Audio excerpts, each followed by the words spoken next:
Welcome, adventurers. Tonight, beneath the flickering torchlight of our grand hall, we gather to share legendary tales from distant realms, stories of magic, monsters, and mighty heroes, to guide you gently into the realm of dreams. Before we cross into the veil of slumber, take a moment to cast a support spell, smash the like button, and join our growing adventuring party by subscribing. Also, I'm curious what realm you're watching from.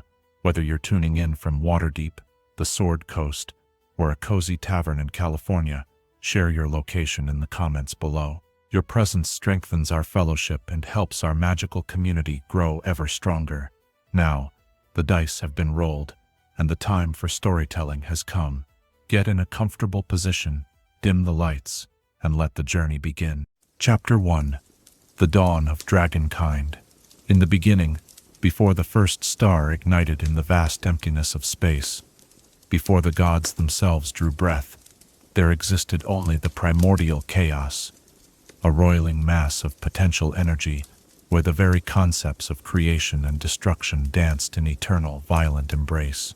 From this cosmic maelstrom, where neither time nor form held meaning, emerged the first and greatest of all dragons, Io, the ninefold dragon, the concordant opposition, the creator, whose very existence would birth both the noblest virtues and the darkest evils that dragonkind would ever know. The emergence of Io was not a birth in any sense that mortal minds might comprehend, but rather a crystallization of raw power into consciousness. Where chaos had reigned supreme, suddenly there was thought, there was purpose, there was the first spark of divine will imposing order upon the endless storm of possibility. Io's form defied description, neither purely chromatic nor metallic, neither wholly good nor entirely evil, but a perfect synthesis of all contradictions that would later define the draconic race. 9 heads crowned this primordial being, each representing a different aspect of existence, creation and destruction, order and chaos, good and evil, with the 9th head serving as the eternal mediator between these cosmic forces. The ancient texts, carved in draconic script upon platinum tablets that predate the oldest civilizations, speak of Io's first act of creation, the establishment of the astral plane, as a realm where thought could take physical form, where the eternal concepts that dragons would come to embody could exist as tangible realities. Here, in this plane of silver void and crystalline thought, Io contemplated the nature of existence and began the great work that would define the multiverse itself. But Io was not destined to remain alone in the cosmic vastness. The primordial chaos that had given birth to the ninefold dragon continued to churn, and from its depths emerged other entities of immense power, beings that would later be known as the primordials, forces of elemental fury and raw creation that sought to impose their own vision upon reality. These ancient entities, older than gods and more alien than any aberration, viewed Io's ordered creations with a mixture of curiosity and contempt. Where Io sought balance and synthesis, they embodied pure elemental force, fire that consumed without thought of renewal, earth that crushed without consideration of what grew above, water that drowned without mercy, and air that scattered all structure to the winds. The first great conflict in the history of the multiverse was not between good and evil, but between the ordered vision of Io and the chaotic impulses of the primordials. This war raged across planes that had no names, through dimensions that existed only in potential, and its echoes would reverberate through every subsequent age. Understanding that balance could not be achieved through force alone, began the first act of draconic creation, the spawning of the proto-dragons, beings of immense power who could serve as champions in this cosmic struggle. These proto-dragons were unlike any dragon that would follow. They were pure expressions of elemental force wedded to draconic intelligence, creatures whose very breath could reshape reality, and whose thoughts could alter the fundamental laws of physics. Yet they lacked the refined nature that would characterize their descendants. They were raw power given form, magnificent and terrible in their primordial simplicity. The greatest among them served as Io's lieutenants in the war against the primordials, their battles creating the first stable planes of existence, as aftershocks of their conflicts crystallized into permanent realities. The war between Io's forces and the primordials lasted for eons beyond mortal counting, its final resolution coming not through victory of one side over the other, but through a cosmic compact that would establish the fundamental structure of reality itself. Io, in a moment of divine inspiration that demonstrated the wisdom that would become dragonkind's greatest virtue, proposed the creation of the material plane, a realm where order and chaos could coexist, where the rigid control desired by dragons and the wild freedom sought by primordials could find expression in endless variety. This agreement, known in the most ancient draconic texts as the Concordat of Scales and Stone, established the basic principles that would govern all subsequent creation. The primordials would be granted dominion over the elemental forces that shaped the material plane, while Io and the proto-dragons would serve as guardians and guides, ensuring that the raw power of elemental creation did not consume itself in endless destructive cycles. In exchange, the primordials agreed to retreat to their own elemental domains, content to influence the material plane through their servants and manifestations rather than walking upon it directly. With the Concordat established, Io began the great work of refinement that would transform the crude proto-dragons into the magnificent beings that would dominate the young material plane. This process required the ninefold dragon to make the ultimate sacrifice, the sundering of its own divine essence, to create two distinct but eternal aspects that would embody the fundamental duality necessary for draconic perfection. From the heads that embodied virtue, wisdom, and protective strength came Bahamut, the platinum dragon, whose very existence would define what it meant for a dragon to choose the path of good. From the heads that represented ambition, domination, and the terrible beauty of destruction came Tiamat, the chromatic dragon, whose five-headed form would become the eternal symbol of draconic evil. The creation of Bahamut and Tiamat was not merely the birth of two new deities, but the establishment of the cosmic principle that would define all dragonkind, the eternal tension between good and evil, between protection and domination, between wisdom that preserves and ambition that destroys. The ninth head of Io, the mediator, became something greater and more mysterious, the eternal dragon, the aspect of Io that transcends the mortal concepts of good and evil and represents the pure essence of draconic nature itself. Under the guidance of their new divine parents, the proto-dragons underwent the great metamorphosis, a transformation that refined their raw elemental power into the perfect synthesis of physical might, magical mastery, and intellectual supremacy that defines true dragonkind. Those who followed Bahamut became the metallic dragons, gold, silver, bronze, brass, and copper, each embodying a different aspect of noble virtue, while maintaining the pride and majesty that marks all draconic nature. Who pledged themselves to Tiamat became the chromatic dragons, red, blue, green, black, and white, each representing a different facet of selfish ambition and destructive power, yet possessing the same intellectual gifts and magical might as their metallic cousins. But the sundering of Io created more than just two pantheons of dragons. The act of divine sacrifice sent ripples throughout the newly formed material plane, and these ripples gave birth to mysteries that persist to this day. Some proto-dragons, caught between the pull of Bahamut and Tiamat, were transformed into entirely new forms, the gem dragons, whose crystalline nature reflects their independence from the fundamental conflict between good and evil. Others were touched by the raw chaos that had been Io's original nature, becoming the planar dragons who would make their homes in the stranger realms beyond the material plane. The young material plane itself bore the scars and blessings of this cosmic transformation. Where Bahamut's essence had touched the world during the great metamorphosis, precious metals formed in abundance, creating the hoards that dragons would forever after seek to accumulate. Where Tiamat's power had influenced creation, gems of incredible beauty and magical potency crystallized in hidden caverns, their allure calling to the greedy hearts that would define chromatic nature. The very air became suffused with the potential for magic, For the breath weapons that would become dragonkind's most fearsome ability were born from the intersection of elemental power and divine will that characterized this age of cosmic creation. As the first true dragons spread across the material plane, they found a world perfectly suited to their magnificent natures. Vast mountain ranges provided ideal lairs for creatures who viewed the world from heights that touched the clouds. Deep forests offered concealment for those who preferred to watch and scheme from the shadows. Endless oceans called to dragons whose nature aligned with the ever-changing depths. Frozen wastelands welcomed those whose hearts burned with the cold fire of perfect ambition.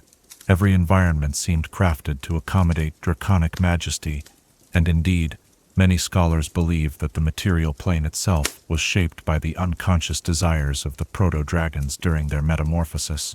The early dragons were beings of such power and majesty that their very presence altered the fundamental nature of magic itself. Where they walked, ley lines formed in the earth, channeling mystical energy along paths that would persist for millennia. Where they chose to make their lairs, nodes of magical power crystallized, creating the legendary dragon hordes that combined vast wealth with arcane might. Their breath weapons, born from the intersection of elemental mastery and divine heritage, introduced entirely new forms of energy into the material plane, forces that mortal wizards would spend centuries learning to harness and control. But perhaps the most significant legacy of this age was the establishment of the principles that would govern all future draconic behavior. The territorial nature that drives dragons to claim vast domains as their own echoes the cosmic responsibility that Io's children inherited, the duty to serve as guardians and shapers of reality itself. The pride that defines all dragonkind reflects their divine heritage and their role as living embodiments of cosmic principles. The legendary intelligence that allows dragons to master magic, accumulate knowledge, and see through the schemes of lesser beings stems from their origin as creatures designed to understand and maintain the fundamental balance of existence. The hoarding instinct that drives dragons to accumulate vast treasures is perhaps the most misunderstood aspect of their nature. Lesser minds see only greed and avarice, but the truth runs far deeper. Dragons collect treasure not merely for its material value, but because they are instinctively drawn to objects of power and beauty that reflect their own divine nature. A dragon's hoard is simultaneously a display of dominance, a focus for magical power, and a tangible representation of their role as preservers of the world's most precious and dangerous artifacts. In gathering these treasures, dragons unknowingly continue the work begun by Io, maintaining the balance between creation and destruction by ensuring that objects of great power do not fall into the wrong hands or remain scattered and forgotten. The Age of Draconic Dawn established patterns that would echo throughout all subsequent history. The rivalry between Bahamut and Tiamat became the template for countless conflicts between good and evil. The territorial disputes between individual dragons established the principle that power must be earned and defended through strength and cunning. The accumulation of hordes created the first great concentrations of magical power on the material plane, laying the foundation for every future civilization's understanding of wealth and magic. Yet even in this golden age of draconic supremacy, the seeds of future conflicts were already taking root. The very diversity that made dragonkind magnificent also made unity impossible. Metallic dragons, for all their nobility, possessed the same pride and territorial instincts as their chromatic cousins. Chromatic dragons, despite their evil nature, were still beings of vast intelligence and magical power, who chafed at any suggestion that they should bow to another's will. The gem dragons, independent by nature, viewed both Bahamut and Tiamat's followers with equal suspicion and disdain. As the first generations of true dragons matured and began to establish their own territories, the material plane became a chessboard of competing interests and conflicting ambitions. Each dragon, regardless of their moral alignment, possessed the divine heritage that made them believe themselves worthy of rulership, respect, and the finest treasures the world had to offer. The stage was set for conflicts that would shake the foundations of reality itself. As beings with the power to reshape mountains, and the cunning to unravel the schemes of gods began to test their strength against one another. The dawn of dragonkind represents the moment when the abstract concepts of the primordial chaos took on forms of terrible beauty and awesome power. In creating the dragons, Io had solved the cosmic problem of balance between order and chaos, but in doing so, had introduced a new variable into the equation of existence: creatures whose individual will and desire could influence the fate of entire worlds. The dragons were the first beings to possess both the power of gods and the freedom of mortals, making them simultaneously the greatest guardians and the most dangerous threats the material plane would ever know. As we contemplate this age of cosmic creation, we are reminded that all great power carries within it the seeds of both transcendence and destruction. The dragons emerged from chaos to become the architects of order, yet their very nature ensured that perfect order could never be achieved. In their eternal conflicts and magnificent obsessions, they embody the fundamental truth that drives all existence, that life itself is the tension between opposing forces, and that beauty and terror are forever intertwined in the cosmic dance of creation and destruction. Chapter 2. Bahamut and Tiamat, the Eternal Divide. Power shared between siblings inevitably becomes power contested, for even divine love cannot overcome the fundamental truth that two beings of equal might must eventually test their strength against one another. In the cosmic tapestry of creation, no relationship has proven more defining, more destructive, or more essential to the balance of existence than the eternal rivalry between Bahamut, the platinum dragon, and Tiamat, the five-headed queen of evil. Their conflict transcends mere sibling jealousy. It represents the very heart of moral choice, the eternal struggle between protection and domination that defines not only dragonkind, but the spiritual essence of all thinking beings. When Io sundered its divine essence to create these twin aspects of draconic nature, the act was not merely one of sacrifice, but of cosmic necessity. The ninefold dragon had recognized that perfection could only exist in the tension between opposites, that wisdom required the possibility of folly, that good could only be meaningful if evil remained a genuine choice. In Bahamut, Io invested all the virtues that dragons might aspire to: wisdom tempered by compassion, strength wielded in service of justice, pride balanced by humility in the face of suffering.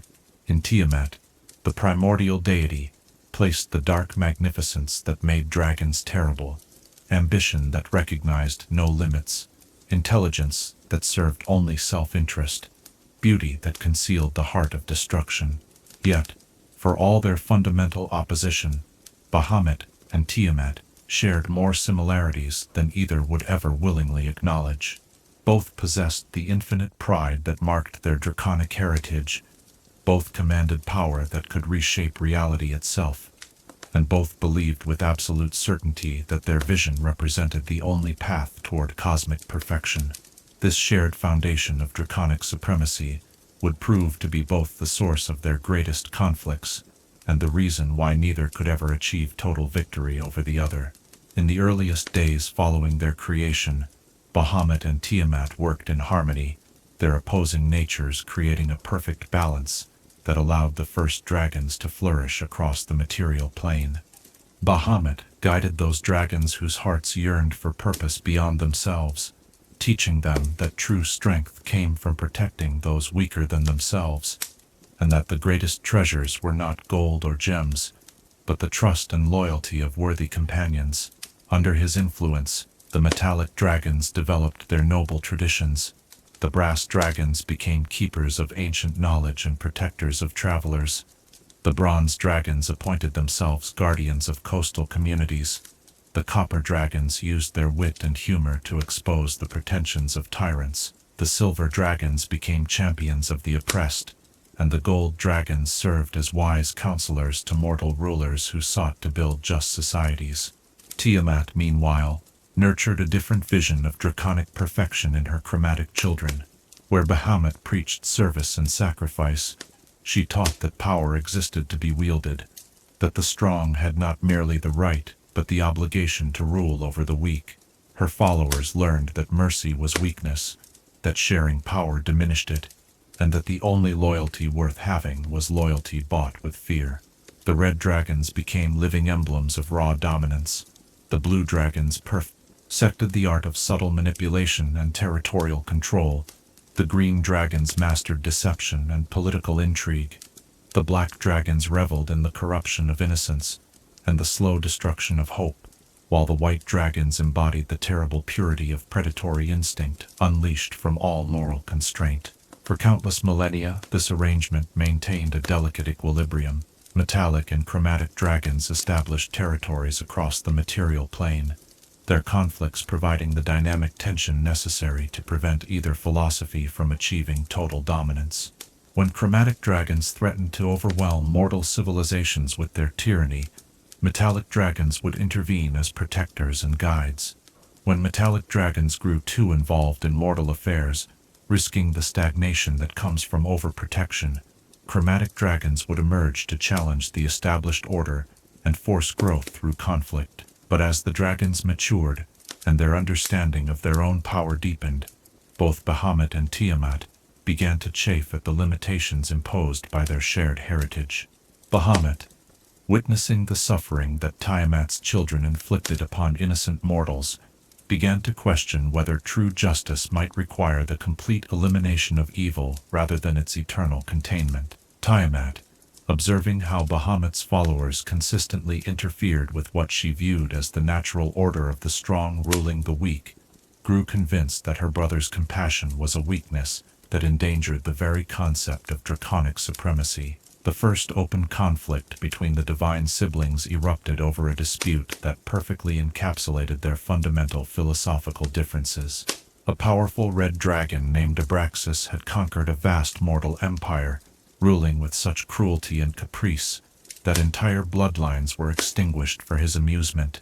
When the empire's desperate prayers reached Bahamut, the platinum dragon dispatched his greatest champion, an ancient gold dragon named Aurelius, to end Abraxas's reign of terror. The confrontation that followed was more than a battle between two powerful dragons.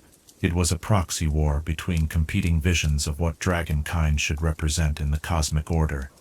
Aurelius, embodying every noble virtue that Bahamut had instilled in the metallic dragons, approached Abraxas with an offer of redemption rather than immediate violence. He proposed that the red dragon could achieve far greater glory by using his strength to protect the empire rather than terrorize it, that true power came from being revered rather than merely feared.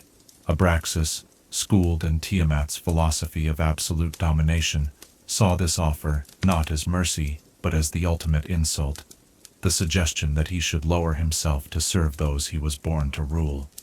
The battle between Aurelius and Abraxas raged for 7 days and 7 nights, their conflict reshaping the landscape for hundreds of miles in every direction. Mountains crumbled beneath the force of their breath. Rivers boiled away from the heat of their fury, and the very air crackled with magical energies unleashed by their combat. Yet for all its physical devastation, the true significance of their battle lay in what it represented, the first time that the philosophical differences between Bahamut and Tiamat had been tested in direct lethal confrontation. Aurelius ultimately emerged victorious, but his victory came at a cost that neither divine sibling had anticipated. In defeating Abraxas, the gold dragon had been forced to abandon many of the restraints that Bahamut had taught defined noble behavior. He had killed not just in defense of others, but in righteous fury at his opponent's irredeemable evil.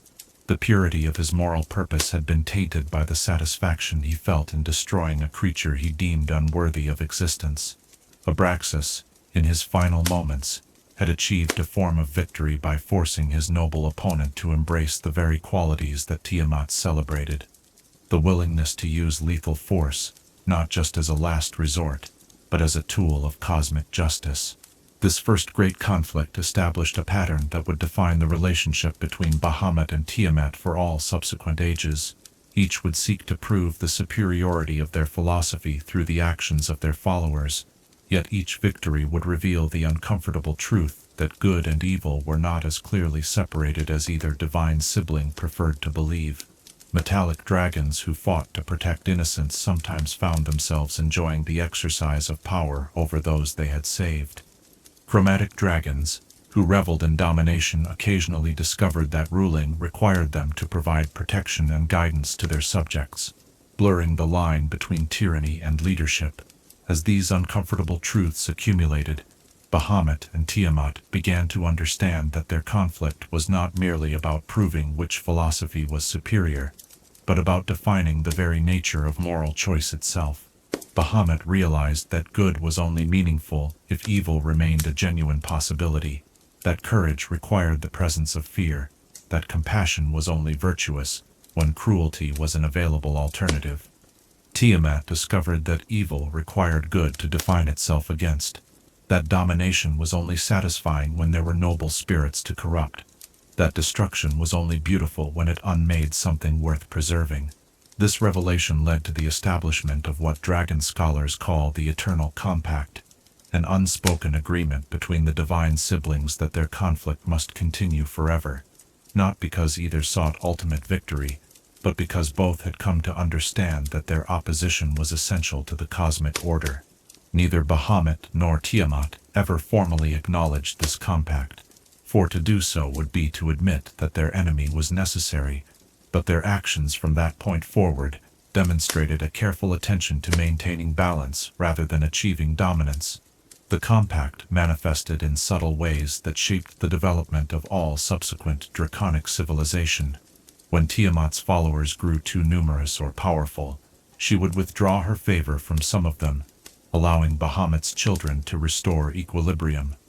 When metallic dragons became too complacent in their righteousness, Bahamut would permit chromatic dragons to challenge them in ways that forced growth and renewal. Neither divine sibling would ever allow their followers to face extinction, for each had learned that the complete victory they had once desired would actually represent the ultimate defeat, the end of moral choice and the beginning of cosmic stagnation. The influence of this eternal divine rivalry extended far beyond dragonkind itself. Mortal civilizations that came into contact with dragons found themselves inevitably drawn into the cosmic conflict between good and evil, their own moral development shaped by exposure to beings who embodied these principles in their purest forms.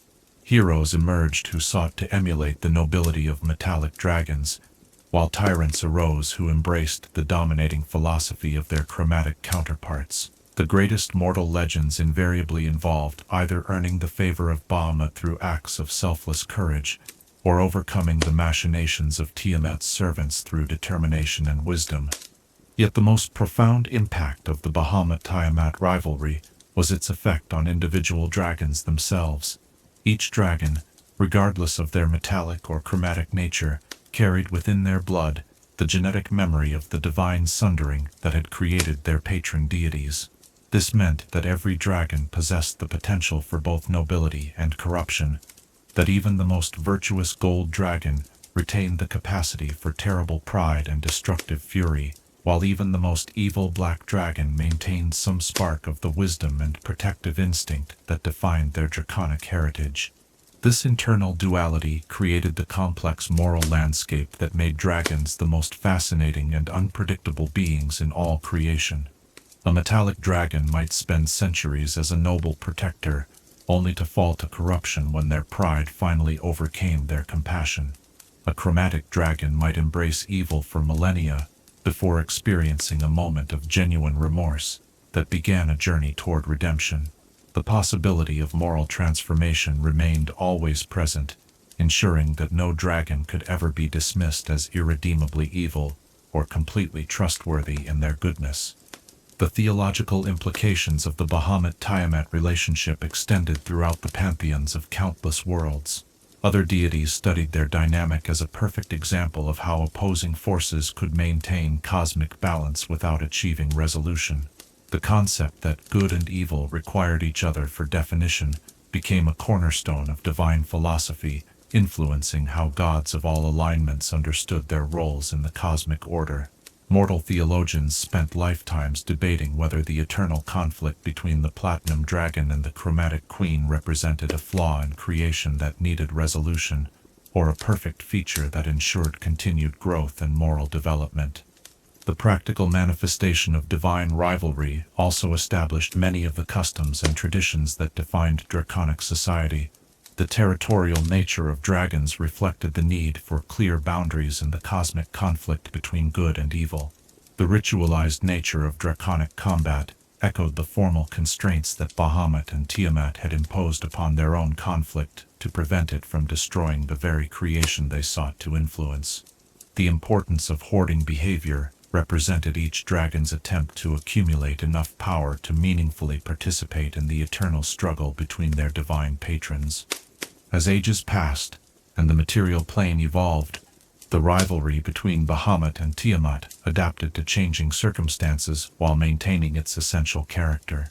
When mortal civilizations developed complex magical traditions, both divine siblings began to work through mortal agents as well as their draconic children. Bahamut inspired paladins and clerics who carried his message of protection and justice to corners of creation where dragons could not easily reach. Tiamat cultivated cults and cabals that spread her philosophy of domination through subtle influence and careful corruption. The eternal conflict thus expanded beyond its draconic origins to encompass all thinking beings capable of moral choice. The most significant evolution in their relationship came with the recognition that their conflict had become self-perpetuating and therefore required active management to prevent it from consuming everything they sought to preserve. Both Bahamut and Tiamat began to establish codes of conduct for their followers, not formal rules that would acknowledge their cooperation, but parallel traditions that coincidentally served to limit the destructive potential of their eternal war. Metallic dragons developed concepts of honorable combat and protection of innocence, while chromatic dragons embraced notions of worthy opponents and valuable resources that should not be needlessly destroyed. These parallel developments created the complex web of draconic honor that governed interactions between metallic and chromatic dragons throughout subsequent history. While they remained ideological enemies, they also recognized each other as the only beings truly worthy of their attention and respect. A gold dragon and a red dragon might engage in a centuries-long conflict over territory or principle, but they would also acknowledge each other's courage, intelligence, and power in ways that they would never extend to lesser beings. Their battles became elaborate dances of mutual recognition, conflicts that were simultaneously deadly serious and oddly respectful. The theological mysteries surrounding Bahamut and Tiamat's relationship continue to inspire debate among scholars and philosophers to this day. Some argue that their conflict represents an incomplete creation that will eventually be resolved through the emergence of a new synthesis that combines the best aspects of both philosophies. Others contend that their eternal opposition is itself the intended final state, a perfect mechanism for ensuring that moral choice remains meaningful, and that neither good nor evil can achieve the stagnation that comes with total victory. Perhaps the most profound truth revealed by studying the relationship between these divine siblings is that love and hatred, creation and destruction, protection and domination, are not as fundamentally opposed as they might appear. Bahamut's love for creation manifests as a hatred of anything that would destroy it. Tiamat's desire to rule demonstrates a twisted form of love for the power and beauty she seeks to possess. Both divine siblings are driven by passion so intense that it shapes the fundamental nature of reality itself, suggesting that the cosmic order requires not the absence of conflict, but its proper channeling toward constructive ends. In the end, the eternal divide between Bahamut and Tiamat represents more than just the struggle between good and evil. It embodies the essential tension that drives all growth, all change, and all meaningful choice in the universe. Their rivalry ensures that no being, mortal or divine, can ever become so comfortable in their virtue or vice that they cease to grow and evolve. In their magnificent conflict, we see reflected the fundamental truth that perfection is not a destination to be reached, but a dynamic balance to be maintained through eternal vigilance and the courage to choose, again and again, what we believe to be right in the face of an uncertain cosmos. Chapter 3. The Age of Worms. There are epochs in the history of existence, when power finds its perfect expression, when the natural order aligns so completely with the ambitions of its greatest inhabitants that the very concept of resistance becomes meaningless. Such was the age of worms, that golden millennium when dragons reigned supreme over the material plane, when their word was law written in flame across continents, and when mortal civilizations existed only at the sufferance of beings whose shadows could eclipse entire kingdoms. It was an age of absolute majesty and terrible beauty, when the earth itself bore the scars and blessings of draconic rule, and when the very mountains learned to bow before the passage of wings that could block out the sun. In the aftermath of the great metamorphosis that had transformed the crude proto-dragons into beings of refined perfection, the newly created dragons found themselves the inheritors of a world seemingly designed for their magnificence. The material plane stretched before them like an endless feast of territories to claim, treasures to hoard, and lesser beings to rule or protect according to their divine nature. No force existed that could challenge their supremacy. The primordials had retreated to their elemental domains, the gods had not yet established their own claims to mortal worship, and the young races that would eventually rise to prominence were still centuries away from developing the magic and unity necessary to resist draconic domination. The establishment of the first draconic territories followed patterns that reflected both the inherent nature of each dragon type and the cosmic principles inherited from their divine patrons. Ancient red dragons, burning with the ambition that Tiamat had instilled in all chromatic dragonkind, claimed the tallest mountain peaks as their domains, building volcanic lairs where the earth's own fire complemented their breath weapons. From these elevated thrones, they surveyed realms that stretched to the horizon, their territories measured not in miles, but in the number of days it took their shadows to cross from border to border, when they chose to patrol their holdings. Blue dragons, possessed of Tiamat's gift for subtle domination and political control, established their empires in the vast desert regions where water was scarce, and survival depended entirely upon their sufferance. They created the first true draconic civilizations, building cities around oases that existed only because of their magical influence, ruling over mortal subjects, who worshipped them not merely as rulers, but as living gods, who controlled the very elements necessary for life. These blue dragon sultanates became the template for all subsequent attempts at organized draconic government, their hierarchical structures and elaborate court protocols, establishing traditions that would influence mortal politics for millennia to come. Green dragons, masters of deception and manipulation, claimed the deepest forests as their realms, weaving their layers into the living canopy itself, until it became impossible to determine where nature ended and draconic artifice began. They ruled through whispered suggestions and carefully cultivated mysteries, their subjects often unaware that they served a draconic master until generations of subtle influence had shaped their entire culture. The green dragons pioneered the concept of invisible empire, demonstrating that true power lay not in obvious domination, but in the ability to shape others' desires so completely that rebellion became literally unthinkable. Black dragons, reveling in the corruption and decay that marked their nature, established their dominions in the world's swamplands and marshes, places where the boundary between life and death remained eternally fluid. They ruled over realms where hope itself seemed to wither, creating societies based on despair and the gradual erosion of all noble aspirations. Their territories became laboratories for exploring the depths of mortal degradation, proving grounds where the most optimistic spirits were slowly transformed into broken shells that served their master's will with the resignation of the damned. White dragons, embodying predatory instinct in its purest form, claimed the polar regions and highest mountain ranges, establishing domains where survival required constant vigilance and where weakness meant immediate death. They created the harshest draconic societies, meritocracies of ice and blood, where only the strongest were permitted to reproduce, and where mercy was viewed as a form of cosmic blasphemy. Their territories served as proving grounds for the chromatic philosophy, places where Tiamat's vision of natural selection through constant conflict achieved its most perfect expression. The metallic dragons, guided by Bahamut's vision of noble purpose, established their own territories according to principles that seemed to directly oppose their chromatic cousins, yet served the same fundamental goal of draconic supremacy.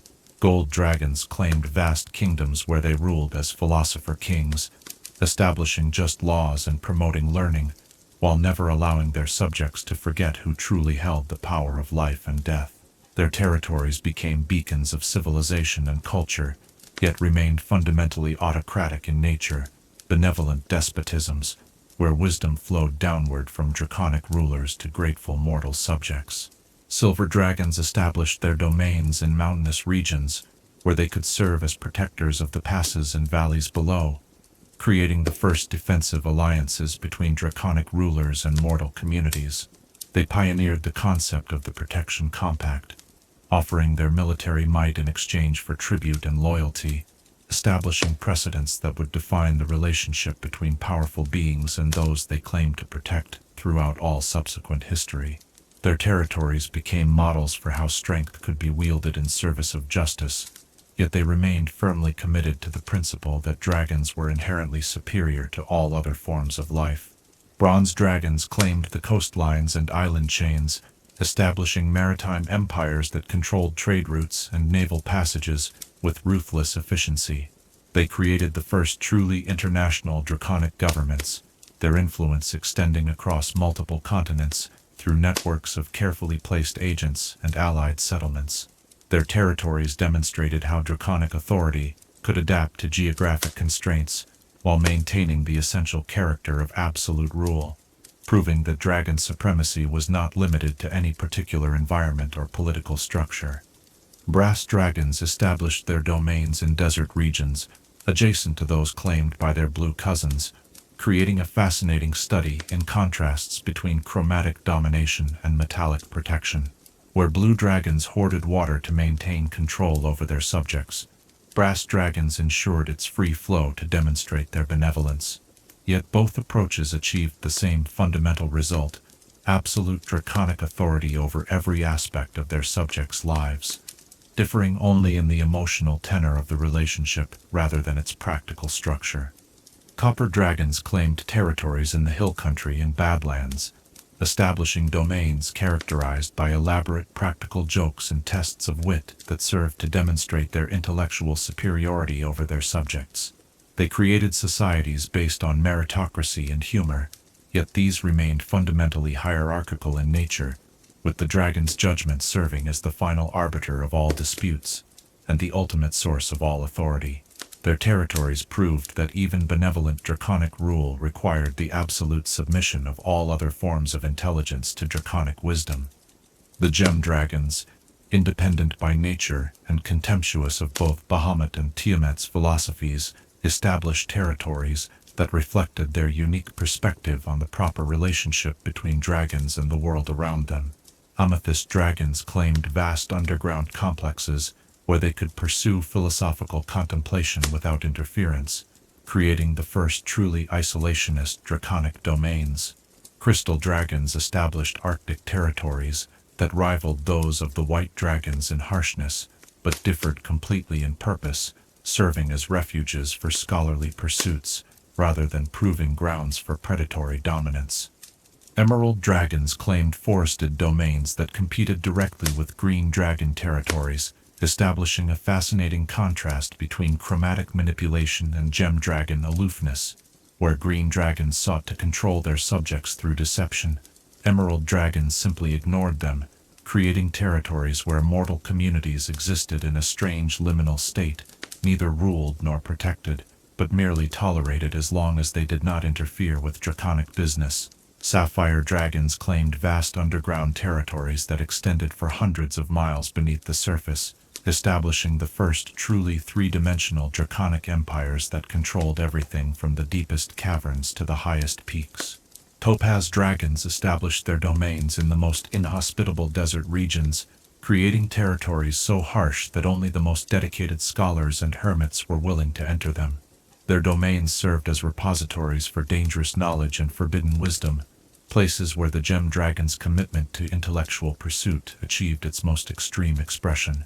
These territories demonstrated that draconic authority could exist independently of any subject population, that dragons possessed the inherent right to claim and control territory based solely on their own magnificent nature. The hierarchical structures that emerged within these draconic territories reflected the complex social dynamics that developed when beings of godlike power were forced to interact with one another. Age became the primary determinant of status, with ancient dragons exercising authority over their younger kin based on centuries of accumulated experience and magical power. Yet this age-based hierarchy was complicated by the territorial nature that drove all dragons to establish and defend their own domains, creating a system where even relatively young dragons possessed absolute authority within their own borders, while owing deference to their elders in matters of interterritorial politics. The concept of the Dragon Council emerged during this period as a mechanism for resolving disputes between territorial rulers without resorting to the kind of devastating conflicts that could reshape entire continents. These councils operated according to elaborate protocols that acknowledged both the independence of individual dragons and the practical necessity of maintaining some form of collective decision-making process. The councils established the principle that, while every dragon possessed the inherent right to rule their chosen territory as they saw fit, this right carried with it the responsibility to consider the impact of their actions on dragonkind as a whole. The enforcement of council decisions required the development of draconic law, a complex system of precedents and principles that balanced individual autonomy with collective responsibility. Draconic law recognized that disputes between beings of such immense power could not be resolved through force alone, as any conflict between ancient dragons would inevitably cause collateral damage that extended far beyond the original disagreement. Instead, the law developed elaborate ritual combats and contests of skill that allowed dragons to settle their differences while minimizing the risk to their territories and subjects. The most significant innovation of draconic law was the establishment of the Great Compact, a treaty between metallic and chromatic dragons that acknowledged their fundamental philosophical differences while creating mechanisms for preventing these differences from escalating into total war. The compact recognized that both groups possessed legitimate claims to territorial authority, and that neither could be expected to abandon their core beliefs for the sake of political convenience.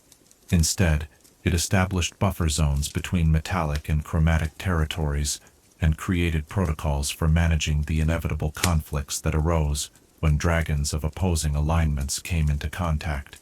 The enforcement of the Great Compact required the creation of neutral arbitrators, a role that naturally fell to the gem dragons, whose independence from both Bahamut and Tiamat made them acceptable mediators to both sides.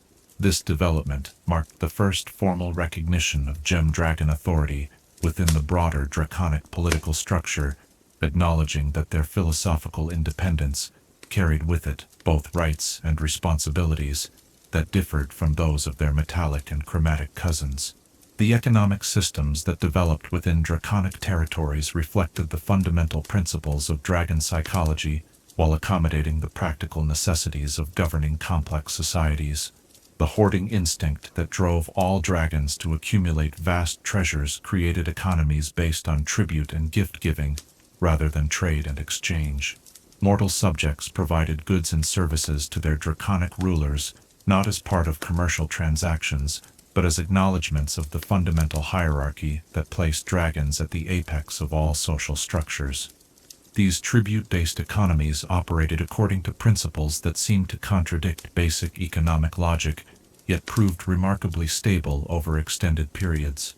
Dragons provided protection, magical assistance, and wise governance in exchange for the wealth and resources they demanded from their subjects, creating closed systems where value flowed upward to the draconic ruler and benefits flowed downward to the mortal population. The sustainability of these systems depended entirely on the dragon's ability to provide genuine value to their subjects, ensuring that even the most tyrannical chromatic rulers had practical incentives to maintain at least minimal levels of prosperity within their territories. The magical innovations that emerged during the Age of Worms reflected the unique perspective that dragons brought to the manipulation of mystical forces. Unlike mortal wizards who were forced to learn magic through study and practice, dragons possessed an innate understanding of magical principles that allowed them to develop entirely new schools of spellcasting. Draconic magic emphasized permanence and grandeur over the temporary effects favored by mortal casters, creating the great works of magical engineering that would define the age. The construction of the great hoards represented the pinnacle of draconic magical achievement, combining vast accumulations of treasure with permanent enchantments that transformed static wealth into dynamic sources of magical power. These hoards served simultaneously as repositories of material wealth, focuses for magical energy, and symbols of draconic authority, demonstrating the intimate connection between power, wealth, and status that defined dragon psychology. The greatest hoards became legendary in their own right, their magical influence extending far beyond their physical locations to shape the destiny of entire regions. The architectural achievements of the Age of Worms reflected the unique aesthetic sensibilities that dragons brought to the manipulation of physical space. Draconic architecture emphasized scale and permanence over human comfort or convenience, creating structures that would endure for millennia while serving as eternal testimonies to their builders' power and vision. The great draconic cities that rose during this period combined practical functionality with symbolic significance, their design reflecting both the immediate needs of their inhabitants and the eternal principles that governed draconic society. The most impressive architectural achievements were the skyborne citadels, floating cities that demonstrated the dragon's mastery over the fundamental forces of nature. These aerial metropolises served as capitals for the greatest draconic empires, their position above the clouds symbolizing the elevated status of their rulers, while providing practical advantages for beings whose natural element was the sky itself. The construction of these citadels required magical innovations that pushed the boundaries of what was considered possible, creating precedents that would influence mortal architecture for thousands of years after the Age of Worms had ended. The cultural achievements of this period reflected the unique perspective that immortal beings brought to questions of art, philosophy, and intellectual pursuit.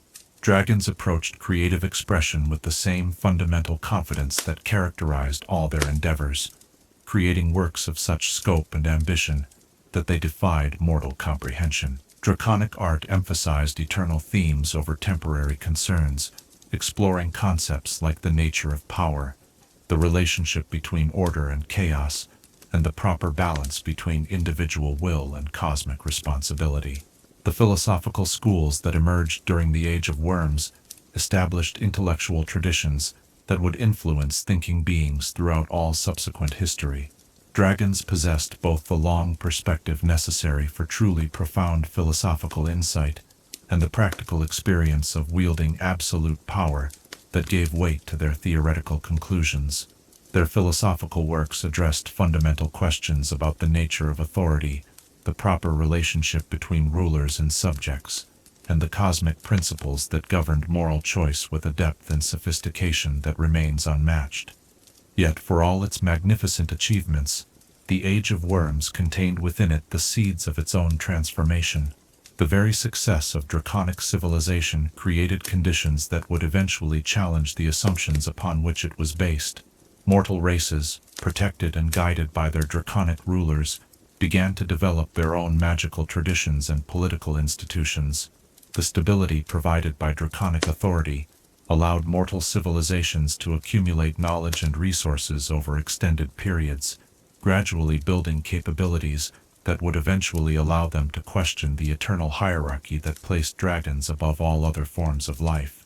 The dragons themselves, secure in their dominance and confident in their superiority, failed to recognize the significance of these gradual changes. They continued to view mortals as permanent subjects rather than potential rivals, unable to conceive that beings of such brief lifespan and limited individual power could ever pose a meaningful challenge to draconic authority. This fundamental misunderstanding of the dynamics of power and social change would prove to be the crucial weakness that would eventually bring about the end of the age they had created. As we contemplate this epoch of absolute draconic supremacy, we are reminded that all golden ages carry within them the conditions of their own ending, the very virtues that make a civilization great: stability, prosperity, the protection of the weak by the strong, inevitably create new challenges that require adaptation and change. The Age of Worms stands as a testament to what can be achieved when power is wielded by beings of genuine wisdom and capability. Yet it also demonstrates the eternal truth that no system of authority, however benevolent or effective, can maintain itself indefinitely without evolving to meet new circumstances and challenges. Chapter 4. The Dragon Wars. When gods go to war, the very fabric of reality trembles, but when dragons wage conflict upon one another, continents themselves become battlefields, and the scars of their fury endure for millennia. The Dragon Wars were not mere territorial disputes or philosophical disagreements resolved through violence. They were cosmic trials by combat, in which the fundamental principles of existence were tested against one another, with consequences that reshaped not only the material plane, but the very nature of mortal civilization itself. These conflicts arose from the inevitable tension between beings who possessed divine power, yet retained individual will, creatures whose every instinct demanded absolute supremacy, yet whose cosmic heritage required them to share the world with equals of opposing virtue. The first stirrings of what would become the Great Dragon Wars began subtly, as the most momentous conflicts often do, with a series of seemingly minor territorial disputes that gradually escalated into matters of principle that neither side could abandon without losing face.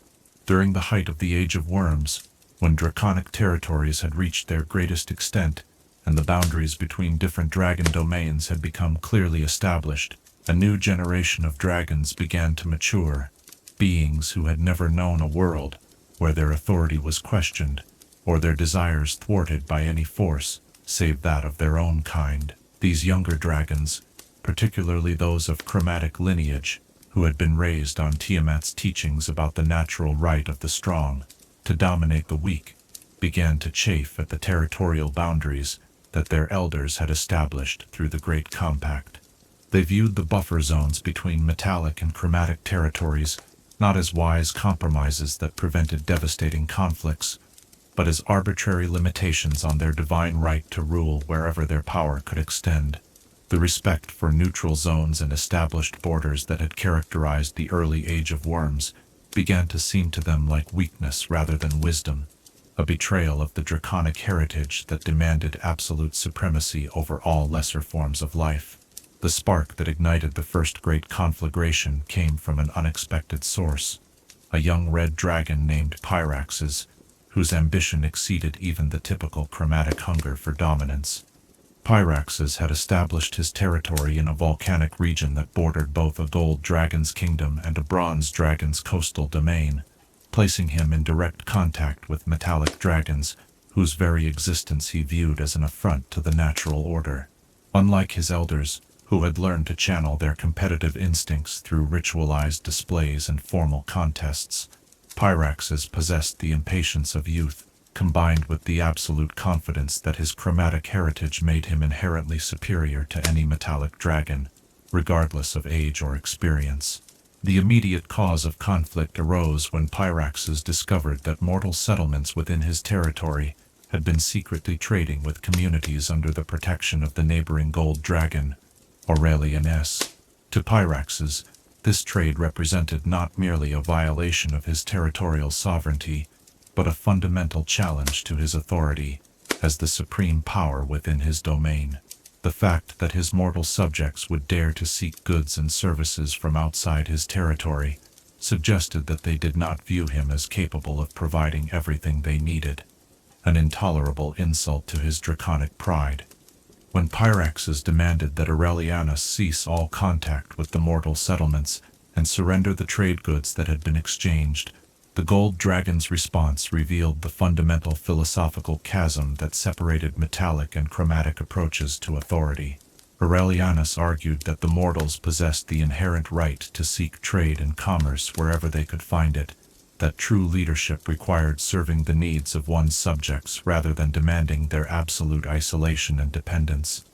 This response struck Pyrrhaxus as the height of hypocrisy, a pretense of benevolence that masked what he saw as Aurelianus's attempt to extend his own influence into chromatic territory through economic manipulation.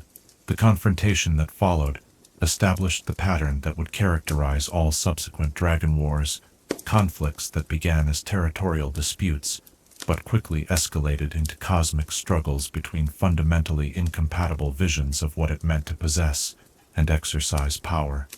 Pyrrhaxus issued a formal challenge to Aurelianus, demanding single combat to determine which dragon possessed the legitimate right to influence the disputed territories.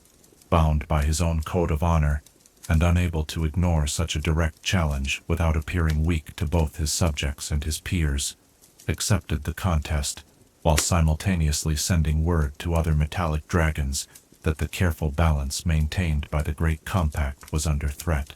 The first battle between Pyrrhaxus and Aurelianus lasted 3 days and reshaped the geography of an entire mountain range. Their combat demonstrated the terrible beauty of draconic warfare, a form of conflict that combined physical might, magical mastery, and tactical intelligence into displays of power that defied mortal comprehension.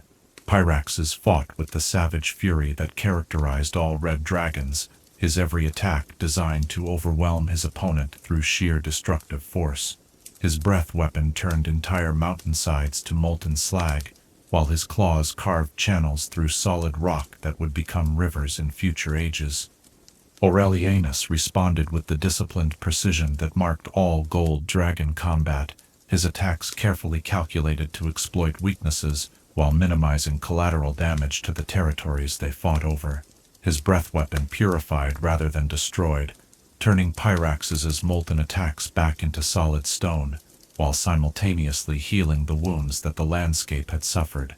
His tactical approach reflected the fundamental metallic dragon principle, that true strength lay not in the ability to destroy, but in the wisdom to preserve what was worth protecting. Yet, as their battle continued, both dragons found themselves forced to abandon the restraints that their respective philosophies demanded.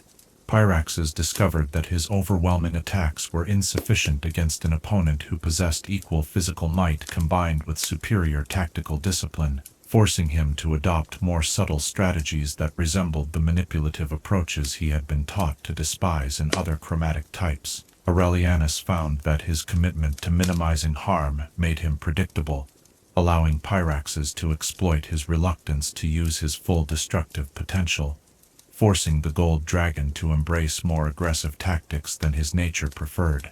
The resolution of their combat came not through the decisive victory that either dragon had expected, but through mutual exhaustion that forced both combatants to recognize that their conflict had already escalated beyond any reasonable relationship to its original cause. The trade dispute that had sparked their confrontation had become irrelevant, entire mortal settlements had been destroyed or abandoned as collateral damage from their battle, making the question of commercial relationships moot. Both dragons realized that they had allowed their pride and their philosophical differences to drive them into a conflict that served neither their practical interests nor their stated principles. Yet even as Pyrrhaxus and Aurelianus agreed to a temporary cessation of hostilities, the damage to the broader draconic political structure had already been done. Other dragons, both metallic and chromatic, had witnessed the breakdown of the carefully maintained balance that had characterized the Age of Worms. Younger dragons on both sides began to question whether the territorial agreements and philosophical compromises that their elders had negotiated truly served draconic interests, or whether they merely perpetuated an artificial peace that prevented the strong from claiming their rightful dominance over the weak. The second phase of the Dragon Wars began when news of the Pyrrhaxus-Aurelianus conflict reached other territories where similar tensions had been building between neighboring dragons of opposing alignments. A coalition of young chromatic dragons, inspired by Pyrrhaxus's willingness to challenge the established order, began coordinating their efforts to expand their territories into the buffer zones, that the Great Compact had established. They argued that these neutral areas represented wasted potential, territories that could be brought under proper draconic rule, rather than remaining as empty wilderness that served no productive purpose. The metallic dragon's response to this coordinated expansion revealed the fundamental strategic challenge that their philosophy created in times of conflict. Their commitment to protection and justice required them to defend not only their own territories, but also the neutral zones that provided safety for mortal communities seeking to avoid entanglement in draconic politics. Yet this defensive stance placed them at a tactical disadvantage against chromatic dragons, who had no qualms about using mortal populations as strategic assets or acceptable losses in pursuit of territorial expansion. The war that erupted from this strategic imbalance lasted for over 2 centuries and involved virtually every dragon on the material plane. The conflicts were not limited to direct combat between individual dragons, but encompassed elaborate campaigns involving mortal armies, magical devastation on a continental scale, and political intrigues that spanned multiple generations of mortal rulers. The dragons discovered that warfare between beings of their power level required entirely new approaches to strategy and tactics, as traditional military concepts proved inadequate to conflicts where individual combatants possessed the ability to reshape the battlefield itself through the exercise of their natural abilities. The chromatic dragons initially achieved significant advantages through their willingness to embrace total war as a concept. They recruited mortal armies not as allies, but as expendable resources, using human and elven populations as screening forces that could absorb casualties, while their draconic commanders preserved their strength for conflicts with opposing dragons. They employed their breath weapons and magical abilities without regard for collateral damage, creating zones of devastation that served both tactical and psychological purposes by demonstrating the futility of resistance to their rule. Red dragons proved particularly effective in this new form of warfare, their natural aggression and destructive capabilities making them ideal commanders for campaigns of conquest and intimidation. They established forward bases in volcanic regions where their fire immunity gave them decisive advantages, using these positions to launch raids deep into metallic territory while maintaining secure lines of retreat. Their psychological impact often proved as important as their tactical effectiveness, as mortal populations who witnessed the aftermath of red dragon attacks frequently surrendered rather than face similar devastation. Blue dragons contributed their mastery of organization and political manipulation to the chromatic war effort, establishing supply lines and communication networks that allowed the scattered chromatic forces to coordinate their efforts across vast distances.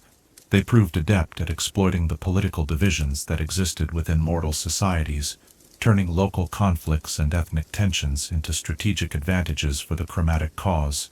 Their ability to control weather patterns gave them decisive advantages in siege warfare, allowing them to starve enemy populations into submission through precisely targeted droughts and storms. Green dragons served as the intelligence and psychological warfare specialists of the chromatic coalition, using their natural talents for deception and manipulation to sow discord within metallic territories. They established networks of mortal agents who could gather information about enemy movements, while simultaneously spreading propaganda designed to undermine confidence in metallic dragon leadership. Their mastery of illusion magic proved invaluable for concealing chromatic troop movements and creating false intelligence that led metallic forces into carefully prepared ambushes. Black dragons, reveling in the opportunities for corruption and despair that warfare provided, established themselves as specialists in siege warfare and territorial denial. They poisoned water supplies, corrupted fertile farmland, and turned captured territories into wastelands that could not support either enemy forces or neutral populations. Their psychological impact proved particularly devastating to mortal morale, as their very presence seemed to drain hope and determination from everyone around them. White dragons, driven by their predatory instincts, served as shock troops and raiders, their savage ferocity making them ideal for surprise attacks and breakthrough operations. Their adaptation to harsh environments, allowed them to operate in territories where other dragons would be at disadvantages, expanding the potential battlefields to include previously neutral Arctic and mountain regions. The metallic dragon's response to this coordinated chromatic offensive required them to overcome their natural reluctance to embrace the destructive aspects of warfare, while maintaining their commitment to the principles that define their nature. They discovered that effective defense against chromatic aggression required them to develop new tactical doctrines that balanced their protective instincts with the practical necessities of military success. Gold dragons emerged as the strategic leaders of the metallic coalition, their wisdom and organizational abilities proving essential for coordinating defensive efforts across multiple fronts. They established the concept of strategic withdrawal, recognizing that preserving their forces for decisive battles was more important than defending every piece of territory against chromatic advance. Their mastery of healing magic proved crucial for maintaining metallic forces in the field, despite the attrition caused by chromatic attacks. Silver dragons specialized in mobile defense and counterattack operations, using their speed and agility to strike at chromatic supply lines, while avoiding direct confrontation with superior enemy forces. They pioneered the use of hit-and-run tactics that exploited the chromatic tendency toward overextension, allowing metallic forces to inflict significant casualties while minimizing their own losses. Their natural affinity for working with mortal allies made them effective coordinators of combined arms operations that leveraged the unique strengths of both draconic and human forces. Bronze dragons utilized their mastery of coastal and maritime environments to maintain secure supply lines and communication networks that the chromatic forces found difficult to interdict. They established naval supremacy in most major bodies of water, preventing chromatic dragons from using sea routes for strategic movement, while ensuring that metallic territories could continue to receive necessary resources throughout extended sieges.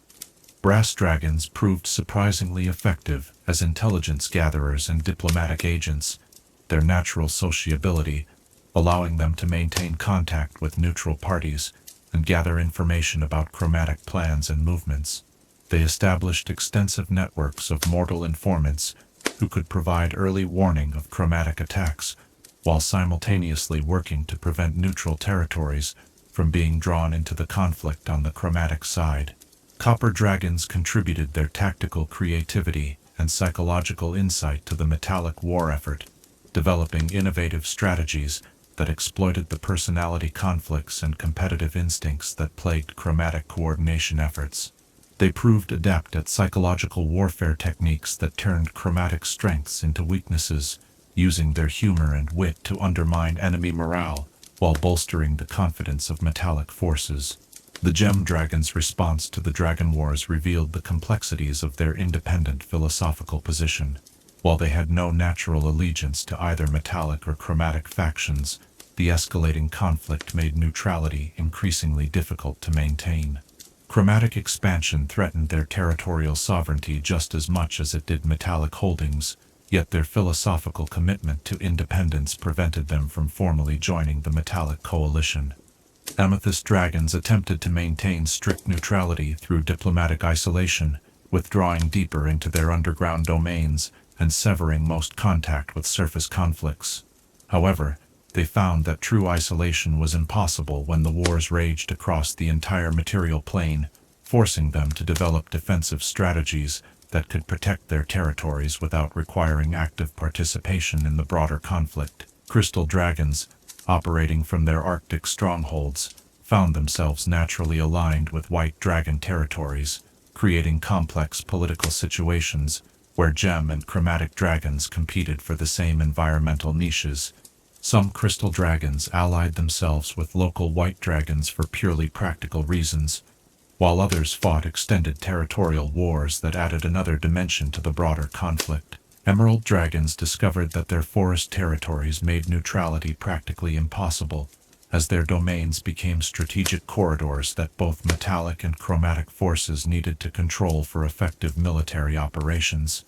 Their response varied by individual, with some attempting to preserve neutrality through complex diplomatic arrangements with both sides, while others reluctantly chose sides based on their assessment of which faction posed the greater threat to their independence. Sapphire dragons, secure in their deep underground domains, initially believed that they could avoid involvement in surface conflicts entirely.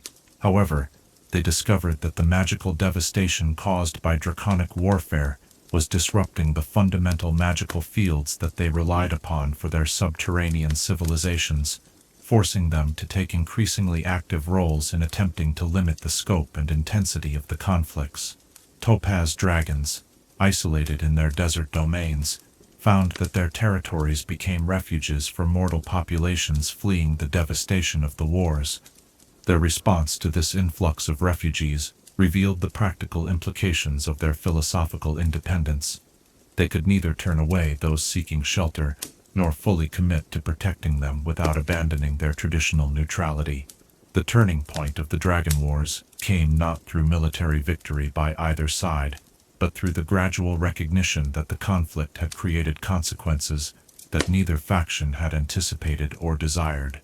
The widespread devastation caused by draconic warfare had begun to threaten the fundamental stability of the material plane itself, creating magical distortions and environmental catastrophes that posed existential threats to all forms of life, including the dragons themselves. The most significant of these unintended consequences was the emergence of the dead magic zones, regions where the intense magical energies unleashed by draconic combat had created areas where magic simply ceased to function. These zones expanded gradually, threatening to eventually encompass entire continents and make the material plane uninhabitable for creatures who depended on magical abilities for survival. The discovery of the dead magic zones forced both metallic and chromatic factions to confront the possibility that their conflict might literally destroy the world they were fighting to control. Emergency conferences between dragon leaders revealed that the magical devastation was accelerating beyond any ability to contain or reverse it through conventional means, requiring immediate cooperation between formerly bitter enemies to prevent total ecological collapse. The resolution of the Dragon Wars required both factions to make fundamental compromises that challenged their core philosophical beliefs.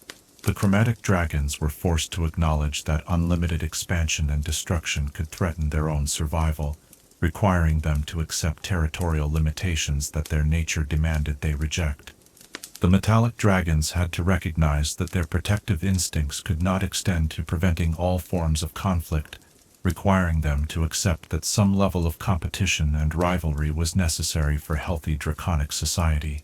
The Treaty of Scaled Concordance that formally ended the Dragon Wars established new principles for draconic society that would influence all subsequent history.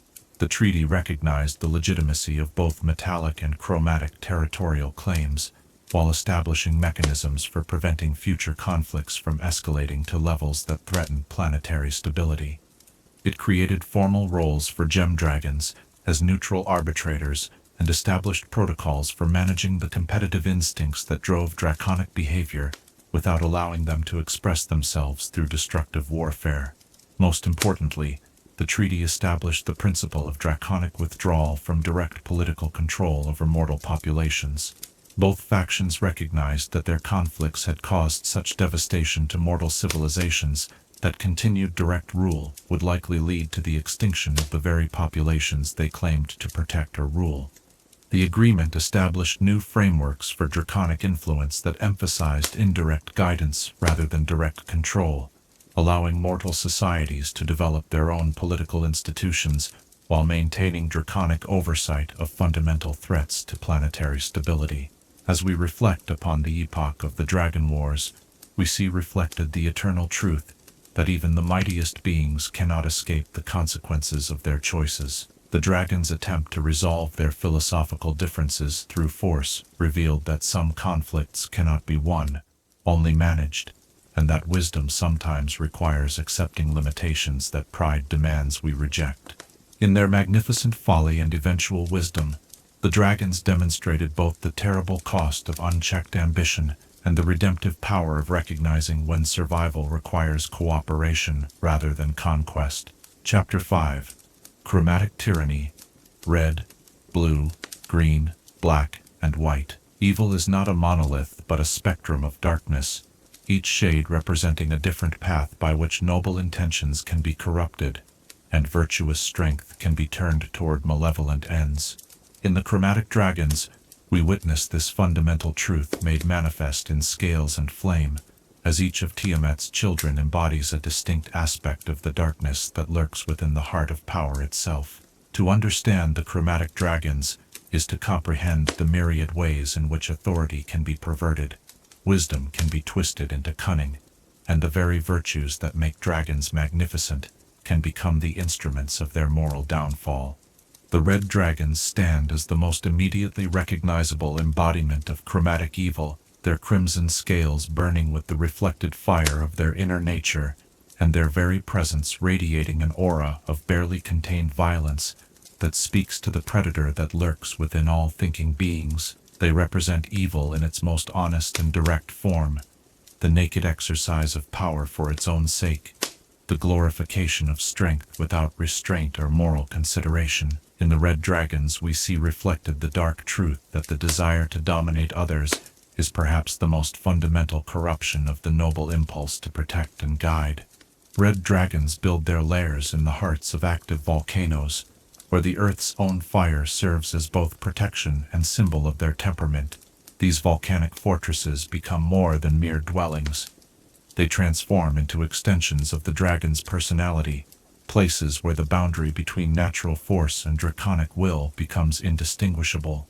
The molten rivers that flow through their domains carry the heat of their fury to distant lands, ensuring that their influence extends far beyond the physical boundaries of their territory. Mortal populations who live within the shadow of a red dragon's mountain learn to read the moods of their master through the behavior of the volcanic fires, understanding that increased activity often heralds some new demand or punishment that will reshape their lives according to draconic whim. The psychology of red dragons revolves around their absolute conviction that might makes right, that the strong possess not merely the ability but the moral obligation to rule over the weak. They view compassion as weakness, mercy as stupidity, and any limitation on their desires as an intolerable affront to the natural order. Yet their evil is not random or chaotic. It follows a rigid internal logic that makes their behavior predictable to those who understand their fundamental principles. A red dragon will always choose the course of action that most clearly demonstrates their superiority and dominance, making them paradoxically reliable in their unreliability. The territorial behavior of red dragons reflects their need to constantly prove their dominance through visible displays of power. They establish their domains through conquest and maintain them through fear, ensuring that every creature within their reach understands the consequences of defiance. Their hoards become symbols of their victories, with each piece of treasure representing not merely wealth, but a tangible reminder of their ability to take whatever they desire from those too weak to stop them. The arrangement of their hoards follows patterns that tell the story of their conquests, with the most prized possessions being those taken from worthy opponents who provided genuine challenges to their supremacy. Red dragons approach relationships with other beings as opportunities to establish hierarchical dominance, viewing every interaction as a contest that must be won decisively. They respect strength when it is demonstrated effectively, but interpret any display of weakness as an invitation to exploitation. Their relationships with mortal subjects follow patterns of absolute autocracy, where obedience is demanded rather than earned, and loyalty is maintained through the constant threat of overwhelming retaliation, rather than through genuine affection or respect. The blue dragons represent a more sophisticated and insidious form of evil, one that recognizes the limitations of raw force and seeks to achieve dominance through the manipulation of systems and structures, rather than through direct intimidation. Where red dragons rule through fear, blue dragons control through dependency, creating situations where their subjects cannot survive without their continued benevolence. They embody the corruption of wisdom into cunning, demonstrating how intelligence can be perverted into an instrument of oppression rather than enlightenment. Blue dragons establish their territories in vast desert regions where they can control the most fundamental resource necessary for survival: water. Their lairs become the centers of elaborate irrigation systems that they maintain through their magical abilities, creating oases of life in otherwise barren wastelands. The cities that grow around these oases depend entirely on the dragon's continued favor for their survival, creating populations that are simultaneously prosperous and utterly vulnerable to their master's displeasure. The blue dragon's mastery of weather control allows them to demonstrate their power through precisely targeted droughts or storms, punishments that can devastate entire regions while leaving their own domains untouched. The political structures that blue dragons create represent perhaps the most sophisticated forms of autocracy ever devised, systems that provide the illusion of participation and choice, while ensuring that all real power remains concentrated in draconic hands. They establish complex bureaucracies staffed by mortal administrators who believe themselves to be important decision-makers, while actually serving as instruments for implementing their master's will. These systems create multiple layers of intermediation between the dragon and their subjects, allowing the blue dragon to maintain the fiction of benevolent rule, while avoiding direct responsibility for the harsh decisions necessary to maintain their dominance. The psychological appeal of blue dragon rule lies in its promise of security and prosperity, in exchange for political autonomy. Subjects of blue dragons often enjoy higher standards of living than those under direct red dragon domination, yet they pay a subtler but perhaps more profound price: the gradual erosion of their capacity for independent thought and action. Blue dragons understand that true control comes not from breaking their subjects' spirits, but from carefully shaping their desires and expectations, so that rebellion becomes literally unthinkable. Green dragons embody the corruption of knowledge and learning, representing the dark side of intellectual pursuit, where wisdom becomes the servant of malice rather than understanding. They are the master manipulators of the Chromatic family, beings who understand that the most complete victories are achieved not through force or intimidation, but through convincing others to willingly serve evil purposes while believing themselves to be acting from noble motives. In the green dragons we see how intelligence without moral grounding inevitably becomes a tool for exploitation rather than enlightenment. The forest domains that green dragons claim become elaborate stages for their psychological manipulations, environments where every element serves their agenda of control through deception. They reshape their territories through subtle magical influence, creating paths that lead visitors exactly where the dragon wants them to go while maintaining the illusion of free choice. The very trees become part of their intelligence network, their enhanced senses allowing the dragon to monitor conversations and activities throughout their domain, while remaining invisible to detection. Green dragons approach rulership as an elaborate game where the objective is not merely to control their subjects but to make them grateful for their subjugation. They specialize in identifying the deepest desires and fears of those they encounter, then crafting situations where they can appear to offer salvation or fulfillment, while actually creating deeper levels of dependency and corruption. Their subjects often become willing accomplices in their own oppression, convinced that they are participating in some greater good that justifies whatever moral compromises they are asked to make. The psychological sophistication of green dragons makes them perhaps the most dangerous of the chromatic types, as their victims often never realize they have been conquered until it is far too late to resist. They understand that direct confrontation creates heroes and martyrs who can inspire resistance, so they prefer to achieve their goals through subtle influence that leaves no clear enemy to oppose. Their evil spreads like a corruption that grows from within, turning virtues into vices and noble intentions into pathways toward damnation. Black dragons represent the purest expression of nihilistic evil, beings who find beauty in decay and strength in the destruction of hope itself. They embody the corruption of the protective instinct, demonstrating how the desire to preserve and nurture can be perverted into an obsession with controlling every aspect of life and death. In the black dragons, we witness evil that seeks not merely to dominate, but to transform everything it touches into a reflection of its own twisted nature. The swamplands that black dragons claim as their territories become laboratories for studying the breakdown of natural order and the triumph of decay over growth. They use their acidic breath and magical abilities to create environments where life exists in a constant state of struggle against entropy, where survival requires accepting increasingly degraded conditions until the very concept of improvement becomes meaningless. Their lairs reflect this aesthetic of controlled decay, magnificent in their desolation and terrible in their demonstration that beauty can emerge from the systematic destruction of hope. Black dragons approach their subjects as specimens in ongoing experiments in despair, seeking to discover how much suffering and degradation mortal spirits can endure before breaking completely. They are patient in their cruelty, understanding that the most complete victories require time and careful cultivation. Their territories become places where moral compromise is not merely tolerated, but required for survival, where each day demands new concessions to evil until their subjects can no longer remember what goodness looked like. The psychology of black dragons revolves around their belief that hope is the greatest lie ever told, that all noble aspirations inevitably lead to disappointment and betrayal.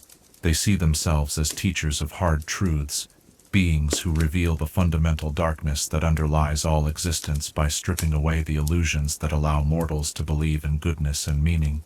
Their evil is not motivated by anger or ambition, but by a deep philosophical conviction that suffering is the only honest response to the nature of reality itself. White dragons represent evil in its most primitive and direct form, beings who have stripped away all pretense of sophistication or moral justification to embrace pure predatory instinct. They embody the corruption of natural selection itself, demonstrating how the principle of survival of the fittest can be perverted into a justification for endless cruelty and the elimination of anything that does not serve immediate survival needs. In the white dragons, we see the reduction of intelligence to cunning and wisdom to predatory awareness. The Arctic territories that white dragons claim become testing grounds where only the strong survive and weakness is eliminated without mercy or hesitation. Their domains operate according to principles of harsh natural selection, where every day requires proving one's right to continued existence through demonstrations of strength, endurance, and ruthless determination. The beauty of these ice-bound realms masks their fundamental hostility to life, creating environments where survival requires abandoning all moral considerations in favor of practical necessity. White dragons view their subjects as prey animals that happen to possess useful skills, creatures to be culled regularly to prevent overpopulation and maintain optimal hunting conditions. They understand that fear is most effective when it is immediate and visceral, so they maintain their authority through sporadic acts of violence that keep their subjects in a constant state of alert terror. Their intelligence, while formidable, is focused entirely on tactical considerations of hunting and survival, rather than the broader strategic planning that characterizes other chromatic types. The psychology of white dragons reflects their belief that civilization is a weakness that makes creatures vulnerable to those who remain connected to their predatory nature. They see moral considerations as distractions that prevent beings from achieving their full potential as apex predators, viewing compassion and cooperation as evolutionary dead ends that lead inevitably to extinction. Their evil is not philosophical or psychological but biological, representing the dark side of natural selection unleashed from all moral restraint. The collective impact of the chromatic dragons extends far beyond their individual territories and immediate subjects. Their very existence serves as a constant reminder that power without moral grounding inevitably becomes a force for destruction rather than creation. They demonstrate through their actions and philosophies the myriad ways in which strength can be corrupted, intelligence can be perverted, and the very virtues that make beings great can become the instruments of their moral downfall. The chromatic dragon's approach to treasure hoarding reflects their fundamental understanding of wealth as a tool for maintaining dominance rather than as an end in itself. Each type develops distinctive patterns of accumulation that reflect their particular approach to evil. Red dragons favor treasures that demonstrate their conquests. Blue dragons collect items that enhance their political control. Green dragons seek artifacts that aid in deception and manipulation. Black dragons accumulate objects that represent the corruption of innocence. and white dragons hoard practical items that enhance their survival capabilities. The territorial conflicts between different chromatic types reveal the fundamental instability that characterizes evil as a philosophical system. Without the unifying principle of moral good to provide common ground, chromatic dragons inevitably come into conflict with one another as their individual ambitions clash with competing claims to dominance. These internecine struggles prevent the chromatic faction from achieving the unity necessary for total victory over their metallic cousins, ensuring that evil remains perpetually divided against itself.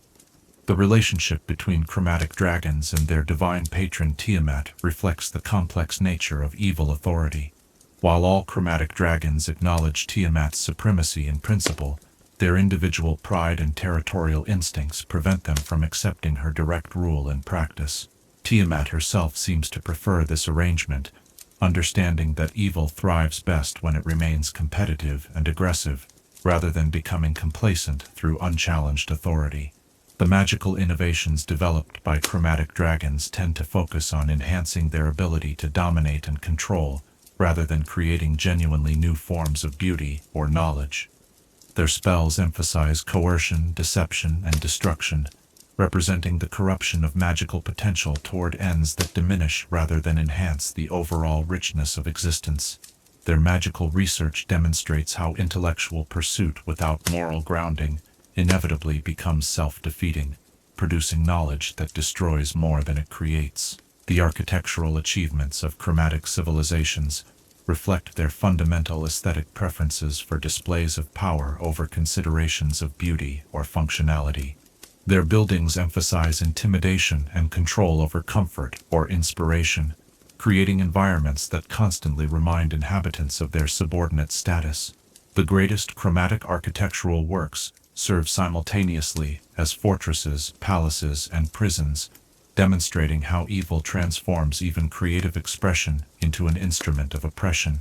The cultural legacies of chromatic dragon rule persist long after their direct political control has ended, influencing mortal societies in ways that continue to propagate evil long after the original source has been removed.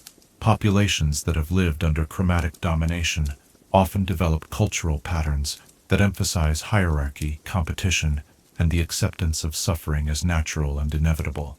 These cultural scars demonstrate how evil achieves its most lasting victories, not through direct control, but through the corruption of the fundamental assumptions that guide social organization.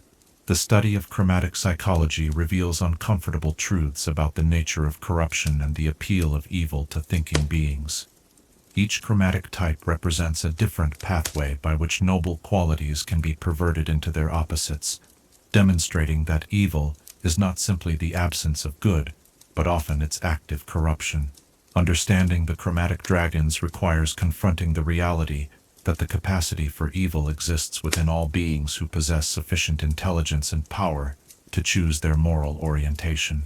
As we contemplate the legacy of chromatic tyranny, we are reminded that evil succeeds not through superior strength or intelligence, but through its ability to corrupt the very virtues that make civilization possible. The chromatic dragons serve as eternal warnings about the dangers of unchecked power and unexamined ambition, demonstrating through their magnificent failures that strength without wisdom, intelligence without compassion, and authority without humility inevitably lead to destruction rather than creation. In their dark splendor, we see reflected all the ways that greatness can be perverted into its opposite, ensuring that their stories remain relevant as long as thinking beings struggle with questions of power, morality, and the proper use of strength. Chapter 6. Metallic Nobility, Gold, Silver, Bronze, Brass, and Copper. True nobility is not born from the accident of birth or the accumulation of power, but from the conscious choice to use one's strength in service of principles greater than oneself. In the metallic dragons, we witness this fundamental truth embodied in scales of precious metal and hearts that burn with the fire of genuine virtue. Yet their nobility is made more profound, not less, by the constant struggle they face against the very pride and power that could so easily corrupt them into the tyranny they oppose. To understand the metallic dragons is to comprehend both the heights that virtue can achieve and the eternal vigilance required to maintain goodness, when one possesses the strength to enforce one's will upon the world without consequence. The gold dragons stand as the pinnacle of draconic virtue, beings whose very existence serves as a testament to what can be achieved when unlimited power is wedded to unwavering moral purpose. Their scales shimmer with the reflected light of their inner nobility, each golden plate a mirror that reflects not vanity, but the responsibility they bear as living embodiments of justice and wisdom. In the gold dragons, we see the fulfillment of Bahamut's vision, creatures who possess the strength to dominate, yet choose instead to serve, beings who could rule through fear, yet prefer to guide through inspiration and example. Gold dragons establish their domains, not as territories to be exploited, but as realms to be nurtured and protected.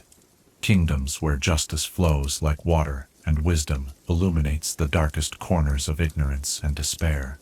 Their mountain lairs become more than fortresses. They transform into centers of learning and governance, where mortal rulers come to seek counsel and scholars gather to pursue knowledge that serves the greater good. The very presence of a gold dragon elevates everything around it, inspiring mortals to achieve heights of virtue and accomplishment they never believed possible.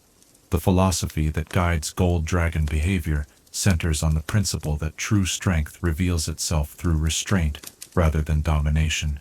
They understand that the ultimate test of character comes not in overcoming external enemies, but in conquering the internal impulses towards selfishness and pride that corrupt even the noblest intentions. Their approach to rulership emphasizes guidance over control, recognizing that subjects who choose virtue freely create more stable and prosperous societies than those who follow moral codes out of fear or compulsion. Gold dragons approach their relationships with mortal civilizations as partnerships rather than hierarchies, understanding that true wisdom often emerges from the intersection of draconic perspective and mortal experience. They serve as advisors to mortal rulers, offering the long view that comes from centuries of experience, while respecting the immediate needs and concerns that drive mortal decision-making. Their counsel is sought not because they demand obedience, but because their judgment has proven reliable through countless generations of challenges and crises. The treasure hoards that gold dragons accumulate reflect their understanding that wealth is meaningful only when it serves purposes beyond mere accumulation. Their collections emphasize artifacts of historical significance, items that preserve knowledge or represent achievements worthy of remembrance, and magical devices that can be used to protect or aid those in need. Each piece in a gold dragon's hoard tells a story of service or sacrifice, creating repositories that serve simultaneously as museums, armories, and libraries for future generations. Silver dragons embody the martial virtues of dragonkind, channeling their natural strength and competitive instincts into the protection of those who cannot protect themselves. Their silver scales gleam with the cold fire of righteous purpose, reflecting a nature that combines the fury of the storm with the precision of the finest blade. In the silver dragons, we witness the transformation of the warrior's code into something higher, a philosophy that recognizes combat not as an end in itself, but as a necessary tool for preserving peace and protecting innocence. The mountain territories that silver dragons claim become fortresses of justice, where the oppressed can find sanctuary and the innocent can shelter from the storms of conflict that rage across the mortal world.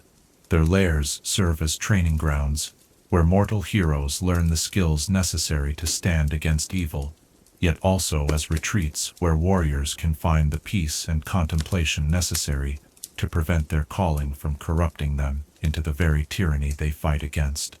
Silver dragons approach combat with a surgeon's precision, understanding that violence should be applied with the same careful consideration that guides the use of any other tool. They study their enemies not merely to defeat them, but to understand the underlying causes that drive beings toward evil, seeking whenever possible to address root causes rather than merely treating symptoms. Their battles become lessons in strategy and tactics that they share with mortal allies, ensuring that the knowledge gained through conflict serves to prevent future wars rather than simply winning current ones. The psychological complexity of silver dragons reflects their constant struggle to balance their natural pride and competitive instincts with their moral commitment to humility and service. They possess the same fundamental draconic nature as their chromatic cousins, the same instinctive drive toward dominance and superiority, yet they have learned to channel these impulses toward constructive rather than destructive ends. Their inner battles often prove more challenging than their external conflicts, requiring constant vigilance against the corruption that power inevitably brings. Bronze dragons represent the diplomatic and commercial virtues of metallic dragonkind, beings who understand that lasting peace requires more than military victory. It demands the creation of economic and social systems that make cooperation more profitable than conflict.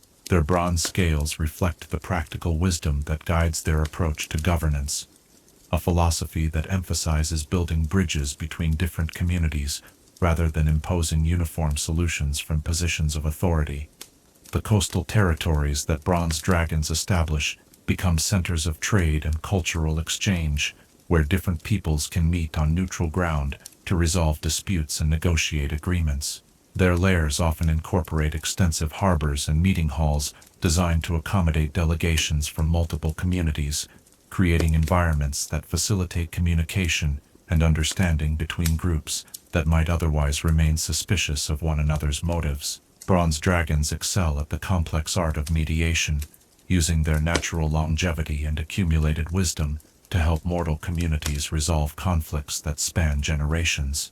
They understand that true peace requires addressing historical grievances and cultural misunderstandings that often lie at the root of apparently simple territorial or economic disputes.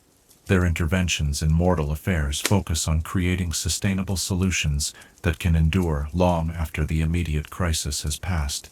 The economic systems that bronze dragons create emphasize fair exchange and mutual benefit over the accumulation of wealth for its own sake.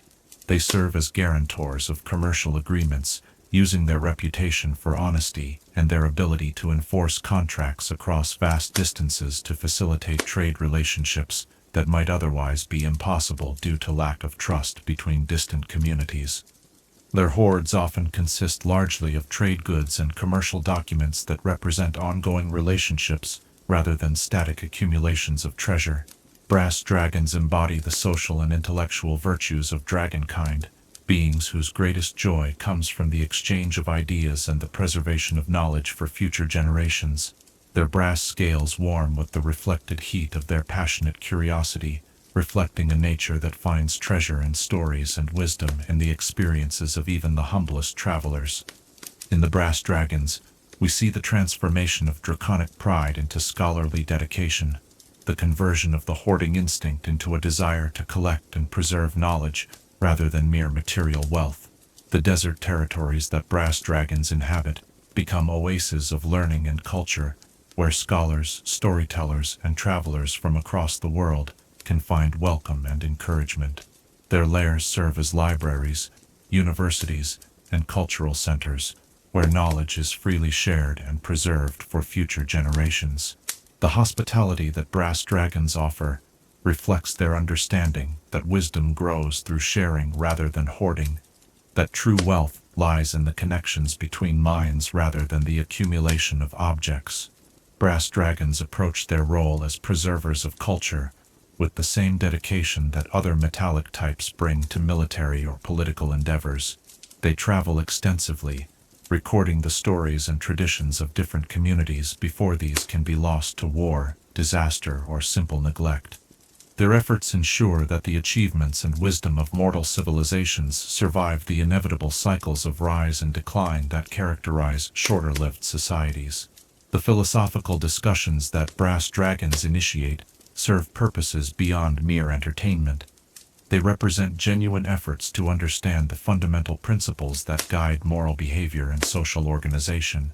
Their questions challenge assumptions and encourage deeper thinking about issues that mortals often take for granted. Through these intellectual exchanges, Brass dragons help their conversation partners develop more sophisticated understanding of complex ethical and practical problems.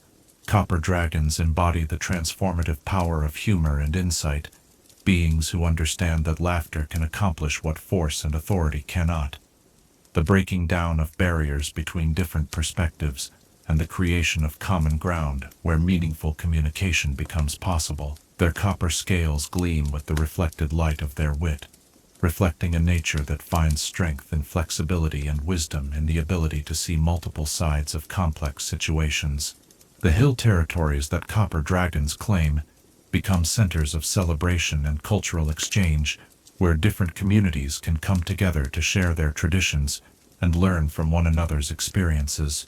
Their lairs serve as theaters and gathering places where stories are told, music is performed, and the arts flourish under draconic patronage that emphasizes creativity over conformity. Copper dragons use humor as a tool for social criticism and moral instruction, employing wit and satire to expose hypocrisy and pretension, while avoiding the confrontational approaches that often generate resistance rather than reflection. Their jokes and pranks serve educational purposes, helping their targets recognize their own flaws and limitations in ways that promote growth rather than defensiveness. The psychological insight that copper dragons develop through their constant observation of mortal behavior makes them exceptional judges of character and motivation.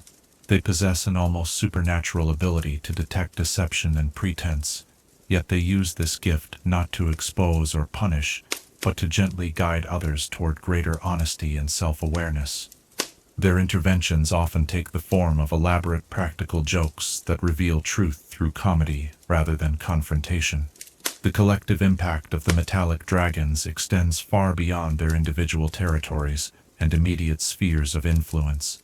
Their very existence serves as proof that power can be wielded responsibly, that strength can serve virtue rather than vice, and that the same qualities that make dragons magnificent can be channeled toward constructive rather than destructive ends. They demonstrate through their actions and philosophies that greatness is measured not by what one can take, but by what one chooses to give. The metallic dragon's approach to treasure hoarding reflects their fundamental understanding that true wealth lies in relationships and accomplishments rather than in mere accumulation of objects. While they do gather material treasures, these collections serve purposes beyond personal enrichment. They preserve cultural artifacts, support worthy causes, and create reserves that can be drawn upon in times of crisis or need. The territorial relationships between different metallic types demonstrate the possibility of cooperation between beings of immense individual power. Unlike their chromatic cousins, whose evil nature inevitably leads to conflict and competition, the metallic dragons have learned to coordinate their efforts and share responsibilities in ways that maximize their collective ability to protect and serve mortal civilizations. The relationship between metallic dragons and their divine patron Bahamut reflects the healthy dynamics that characterize virtue-based authority. While they acknowledge Bahamut's supremacy and seek to emulate his example, they maintain their individual autonomy and exercise independent judgment in applying his principles to specific situations.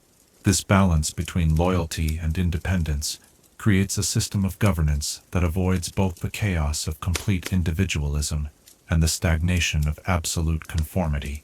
The magical innovations developed by metallic dragons tend to focus on healing, protection, and enhancement rather than domination or destruction. Their spells emphasize cooperation and mutual support, creating magical systems that strengthen communities rather than concentrating power in individual hands. Their magical research demonstrates how intellectual pursuit guided by moral principles inevitably leads to discoveries that benefit rather than exploit. The architectural achievements of metallic civilizations reflect their fundamental aesthetic preferences for beauty and functionality over mere displays of power. Their buildings emphasize inspiration and comfort over intimidation, creating environments that encourage creativity and cooperation rather than enforcing hierarchy and submission. The greatest metallic architectural works serve simultaneously as practical facilities and artistic statements about the possibility of achieving both beauty and utility through thoughtful design. The cultural legacies of metallic dragon influence continue to inspire mortal societies long after direct draconic involvement has ended. Populations that have experienced metallic dragon guidance often develop cultural patterns that emphasize cooperation, learning, and service to others. These positive influences demonstrate how virtue achieves its most lasting victories, not through coercion, but through inspiration and example. The psychological challenges faced by metallic dragons reveal the complexity of maintaining virtue when one possesses the power to impose one's will without consequence. Each metallic type must develop strategies for managing their natural pride and territorial instincts while remaining true to their moral commitments. Their internal struggles demonstrate that virtue is not a static achievement, but an ongoing process that requires constant attention and effort. The study of metallic psychology provides insights into the nature of moral choice and the requirements for maintaining ethical behavior under conditions of power and privilege. The metallic dragons show that virtue becomes more rather than less challenging as one's ability to affect the world increases, requiring ever greater wisdom and self-discipline to avoid the corruption that power inevitably brings. The theological implications of metallic dragon behavior extend throughout religious and philosophical traditions that seek to understand the relationship between power and morality. Their example provides evidence that strength and virtue can coexist, that authority can serve justice rather than self-interest, and that the burden of power can be borne responsibly by those who approach it with appropriate humility and dedication to higher principles. The educational role that metallic dragons play in mortal societies extends beyond formal instruction to encompass the modeling of behavior and the creation of examples that inspire others to achieve their own moral potential. Their influence operates through demonstration rather than preaching, showing through their actions what virtue looks like when embodied in beings of immense capability and authority. The diplomatic achievements of metallic dragons demonstrate the possibility of resolving conflicts through negotiation and compromise rather than force and domination. Their success in mediating disputes and facilitating cooperation between different groups provides evidence that even the most intractable conflicts can be addressed through patient effort and genuine commitment to finding mutually beneficial solutions. As we contemplate the legacy of metallic nobility, we are reminded that virtue is not weakness but the highest form of strength. The courage to choose difficult paths when easier alternatives are available, the wisdom to see beyond immediate self-interest to longer-term consequences, and the humility to recognize that true greatness lies in service rather than domination. The metallic dragons serve as eternal reminders that power without virtue is mere tyranny, while virtue without power is merely aspiration. In their magnificent example, we see the possibility of achieving both strength and goodness, ensuring that their stories remain relevant as long as thinking beings struggle with questions of how to use their capabilities in service of justice and the greater good. Chapter 7. The Gem Dragon's Crystalline Mysteries.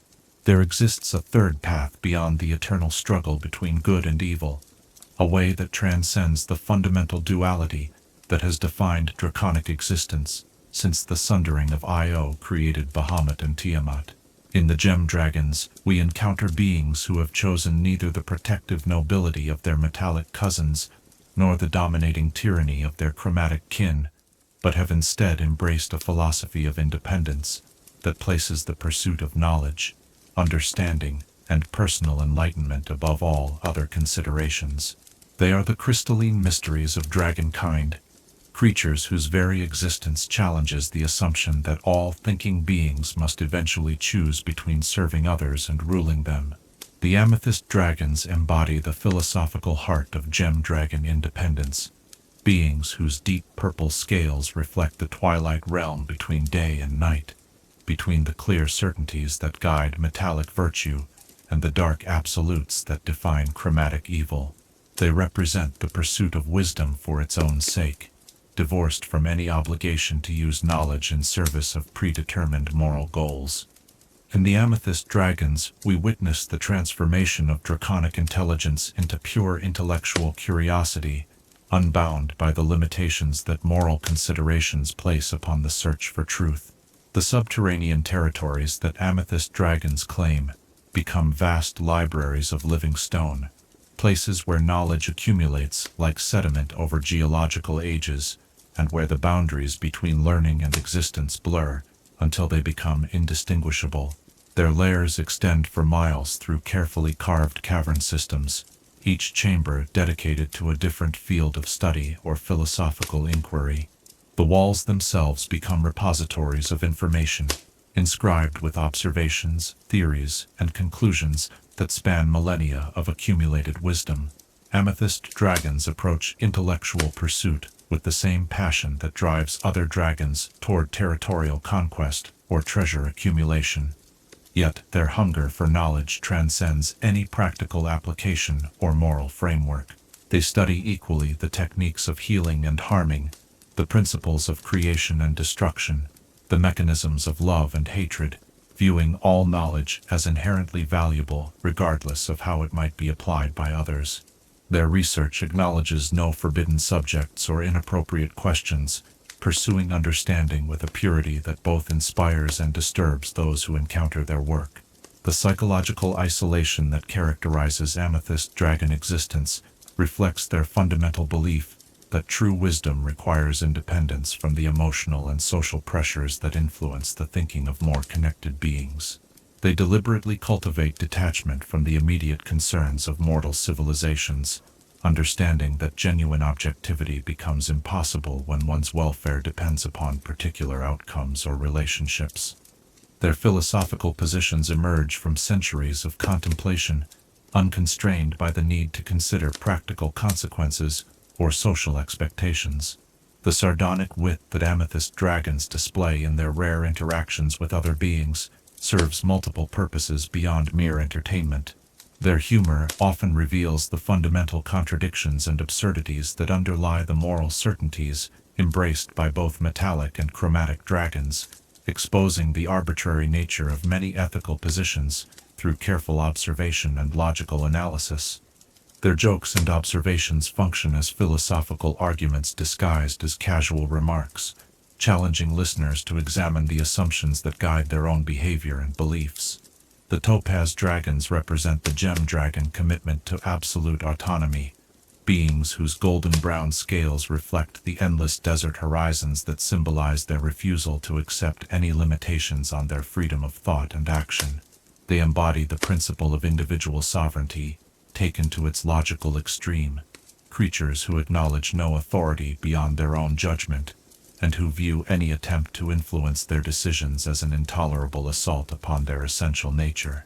The vast desert territories that Topaz Dragons establish become monuments to solitude and self-reliance, regions where the harsh environment eliminates all but the most determined visitors, and where the dragon can pursue their interests without interference from external expectations or obligations. Their lairs serve as fortresses of independence, places where they can experiment with ideas and practices that might be considered dangerous or inappropriate by societies committed to particular moral or social frameworks. Topaz Dragons approach relationships with other beings as temporary alliances of convenience rather than meaningful connections that create ongoing obligations or emotional bonds. They engage with others only when such interactions serve their immediate interests, maintaining careful emotional distance to prevent the formation of attachments that might compromise their decision-making autonomy. Their communications tend toward the transactional, focusing on specific exchanges of information or services rather than the development of broader personal relationships. The intellectual pursuits that Topaz Dragons favor tend toward the practical and experimental, emphasizing direct investigation over theoretical speculation. They prefer to test ideas through personal experience rather than accepting the conclusions of others, viewing even the most well-established knowledge as provisional until they have verified it through their own efforts. Their research often involves dangerous or morally ambiguous experiments that other beings would avoid, due to ethical concerns or fear of consequences.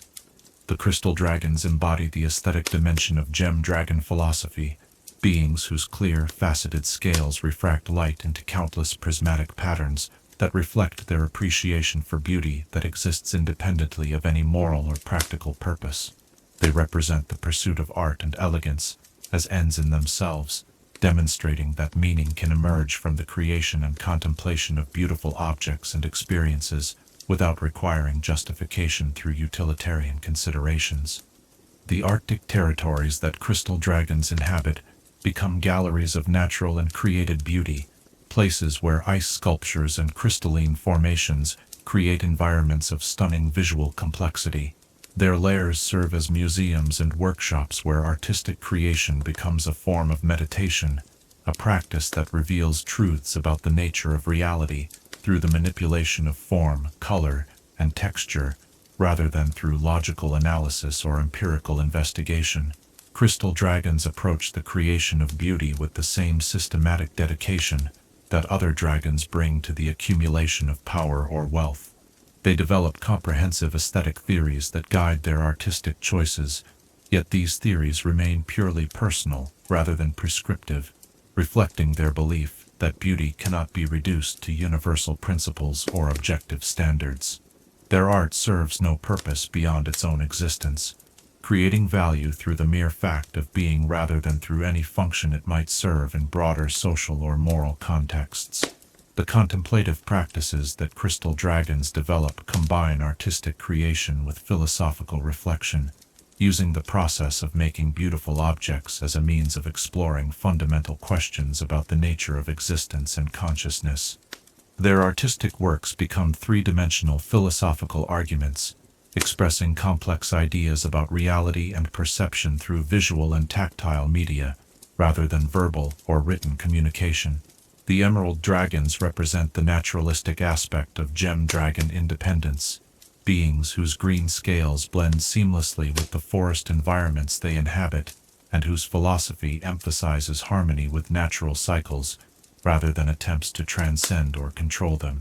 They embody the principle of ecological wisdom, understanding themselves as part of larger natural systems, while maintaining their individual autonomy through careful balance rather than domination or submission.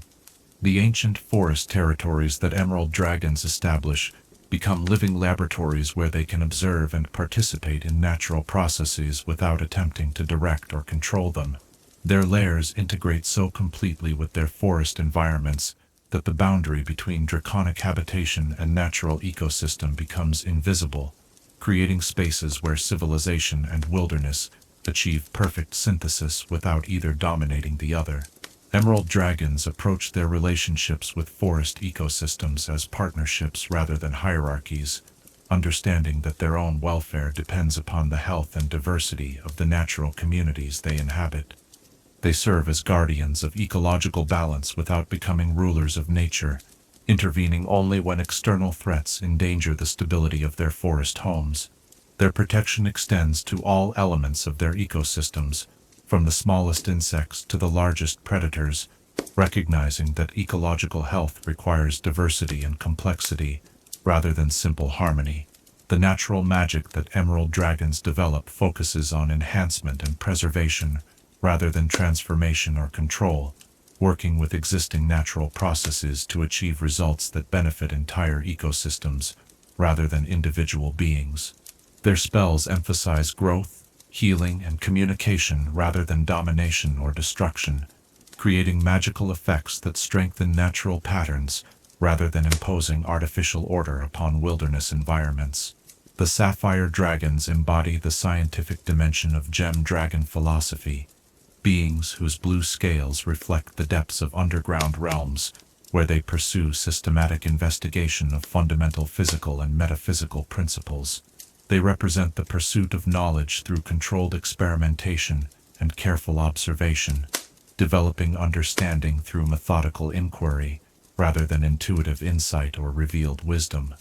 The vast underground territories that sapphire dragons establish become research facilities of unprecedented scope and sophistication, places where scientific investigation can proceed without interference from the social, political, or moral concerns that limit research in surface civilizations.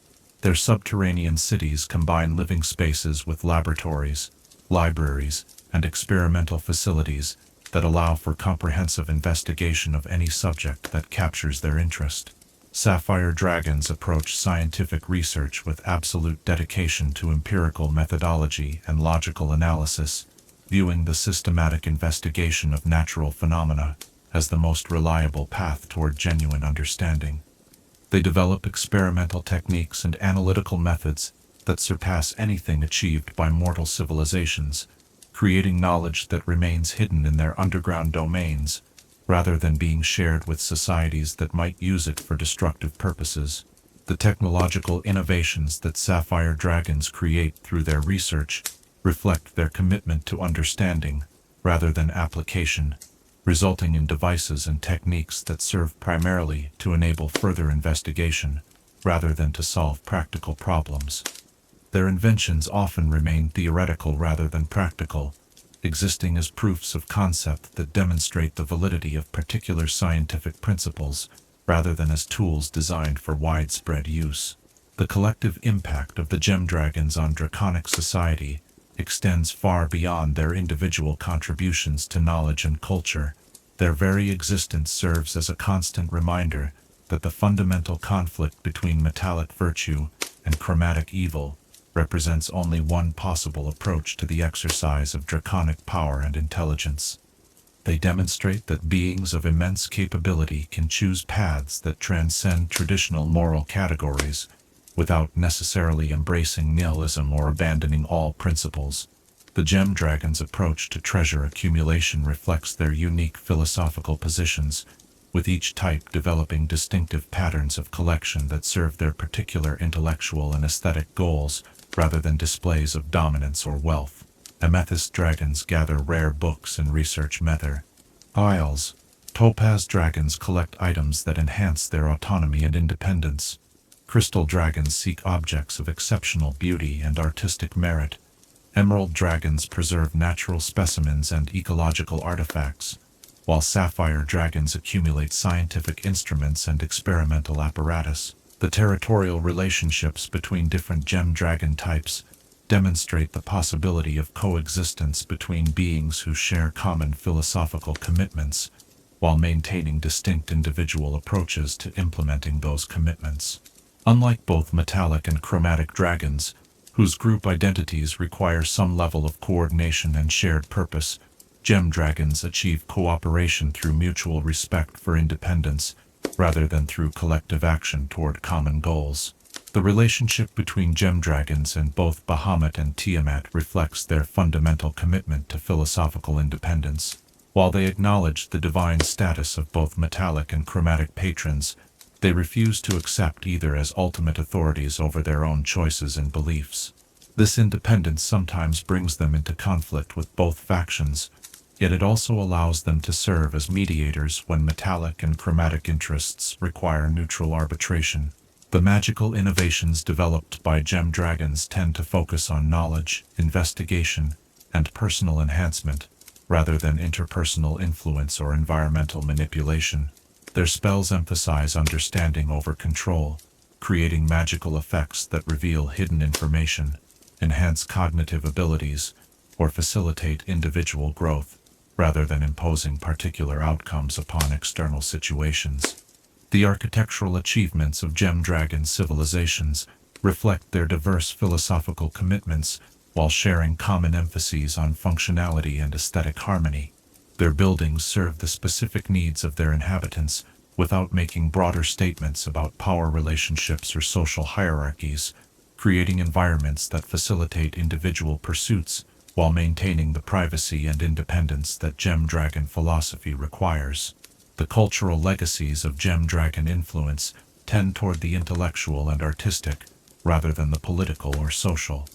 Mortal civilizations that encounter gem dragons often develop enhanced appreciation for learning, beauty, and individual autonomy, yet these influences rarely translate into specific institutional changes or social movements.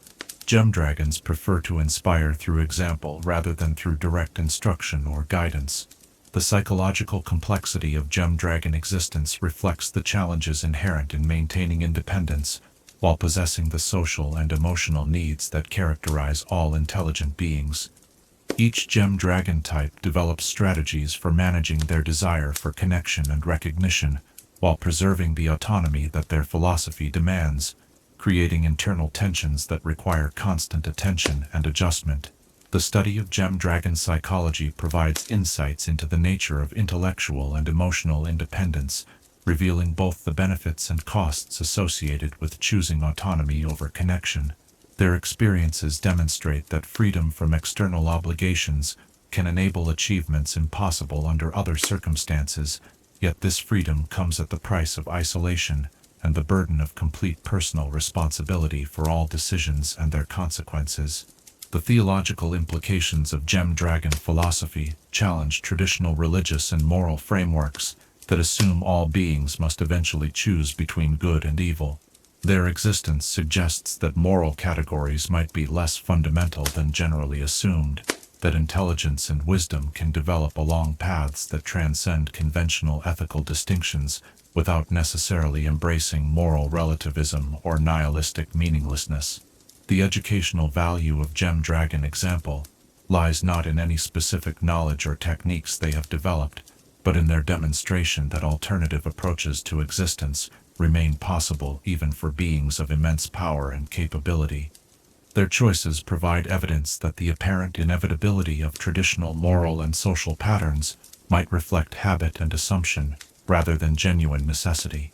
The diplomatic role that gem dragons sometimes play in conflicts between metallic and chromatic factions reflects their unique position outside traditional power structures and moral commitments.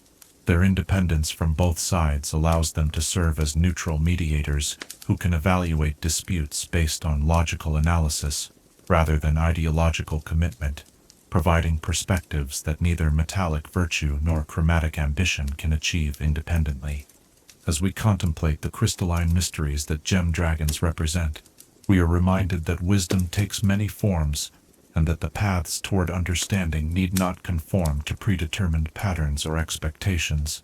Their existence demonstrates that even beings shaped by the same fundamental forces and possessing similar capabilities can choose radically different approaches to life without necessarily embracing failure or meaninglessness. In their magnificent independence, we see reflected the eternal truth that consciousness itself is the greatest mystery, capable of creating meaning and value through the very act of choosing how to exist in an uncertain and complex universe. Chapter 8. Dragon Magic and Ancient Secrets. Magic is not merely a tool to be learned, or a force to be channeled, but the very essence of existence itself, the fundamental substrate from which reality is woven, and through which consciousness expresses its will upon the cosmos. In dragons this truth finds its most perfect embodiment, for these magnificent beings do not simply use magic. They are magic, living conduits through which the raw forces of creation flow with an intensity and purity that lesser beings can scarcely comprehend. To understand dragon magic is to glimpse the secret architecture of reality itself, to witness the primal forces that shaped the multiverse before gods walked among mortals, and before the first spark of civilization illuminated the darkness of primitive existence. The innate magical nature of dragons transcends the learned traditions that mortal wizards spend lifetimes struggling to master, representing instead a fundamental integration of consciousness and cosmic force that exists as naturally as breathing or thought itself. From the moment of their hatching, dragons possess an intuitive understanding of magical principles that allows them to manipulate reality through pure intention, rather than elaborate ritual or careful study. Their magic flows from the same divine essence that created them, carrying within it echoes of the primordial power that Io wielded when the first dragons were shaped from the chaos of pre-creation. This innate connection to magical force manifests differently in each draconic bloodline, reflecting the fundamental characteristics that define their nature and purpose. Chromatic dragons channel magic through their emotions and desires, their spells gaining power from the intensity of their feelings and the strength of their convictions. Their magic tends toward the immediate and dramatic, creating effects that reflect their personalities. Red dragon magic burns with the fury of volcanic fire. Blue dragon spells crackle with the controlled violence of lightning storms. Green dragon enchantments weave through reality, like poison through veins. Black dragon magic corrodes and corrupts everything it touches, while white dragon sorcery freezes opponents with the merciless efficiency of Arctic predators. Metallic dragons approach magic as a sacred trust, understanding that their innate abilities carry with them responsibilities that extend far beyond personal benefit or immediate tactical advantage. Their spells emphasize healing, protection, and enhancement rather than destruction, reflecting their commitment to using power in service of justice and virtue. Gold dragon magic shines with the pure light of divine authority. Silver dragon spells move with the precise efficiency of masterfully crafted weapons. Bronze dragon enchantments flow like tide pools that connect distant shores. Brass dragon magic sparkles with the warmth of genuine hospitality, while copper dragon sorcery dances with the unexpected connections that link seemingly unrelated phenomena. Gem dragons manifest magical abilities that reflect their commitment to independence and understanding, creating effects that serve their pursuit of knowledge and autonomy, rather than influence over others. Their magic tends toward the subtle and investigative, emphasizing revelation over transformation and comprehension over control. Amethyst dragon magic penetrates the deepest mysteries of existence. Topaz dragon spells maintain perfect boundaries between self and environment. Crystal dragon enchantments create beauty that transcends purely aesthetic appreciation. Emerald dragon magic harmonizes with natural forces without attempting to dominate them, while sapphire dragon sorcery reveals the hidden mechanisms that govern physical and metaphysical phenomena. The breath weapons that serve as the most iconic manifestation of draconic magical power represent far more than simple attacks or defensive mechanisms. They embody the fundamental essence of each dragon's being made manifest in physical form. These abilities emerge from the intersection of elemental mastery and divine heritage, creating effects that transcend the limitations of conventional magic by drawing directly upon the cosmic forces that shaped the dragon's creation. Each breath weapon tells the story of its wielder's nature, revealing through its effects the philosophical principles and emotional patterns that define their approach to existence. The development of breath weapons throughout a dragon's lifespan reflects their growing understanding of their own nature and their increasing ability to channel the cosmic forces that flow through their being. Young dragons often struggle to control these abilities, their breath weapons manifesting as raw expressions of emotion or instinct rather than directed applications of power. As dragons mature, they learn to refine and focus their breath weapons, developing variations and enhancements that reflect their growing wisdom and expanding magical capabilities. Ancient dragons achieve such mastery over their breath weapons that these abilities become expressions of pure will rather than merely physical phenomena. Their breath can reshape reality itself, creating permanent changes in the fundamental nature of matter and energy, rather than simply inflicting temporary damage or effects. The breath of an ancient red dragon can transform stone into lava that burns eternally, while an ancient gold dragon's breath can heal wounds that extend beyond the physical into the spiritual and emotional realms.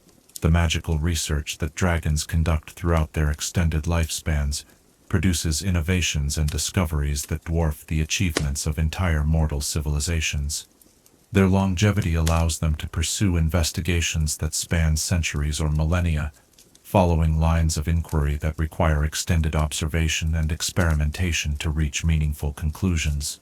Their innate magical abilities provide them with experimental capabilities that mortal researchers cannot match, allowing them to test theories through direct manipulation of fundamental forces rather than through indirect observation and analysis.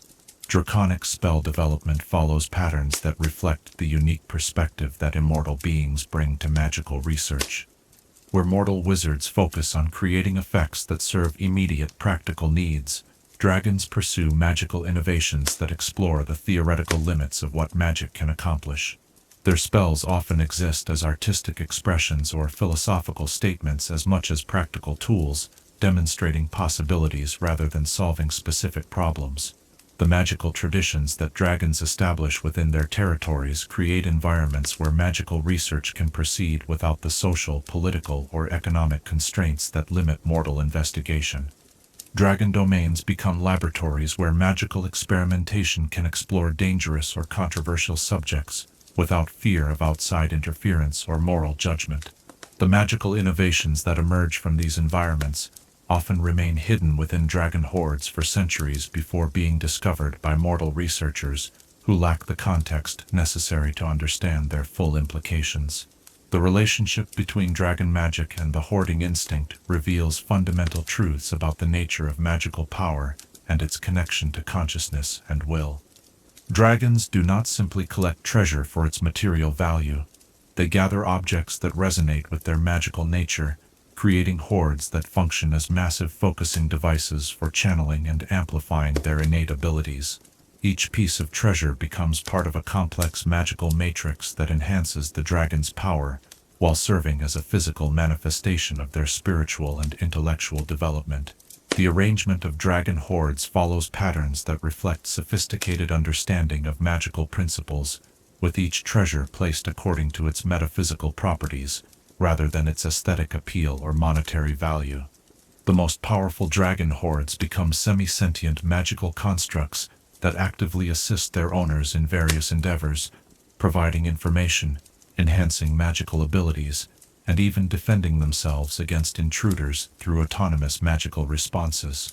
The legendary artifacts that form the centerpieces of the greatest dragon hordes represent the culmination of centuries or millennia of magical research and development.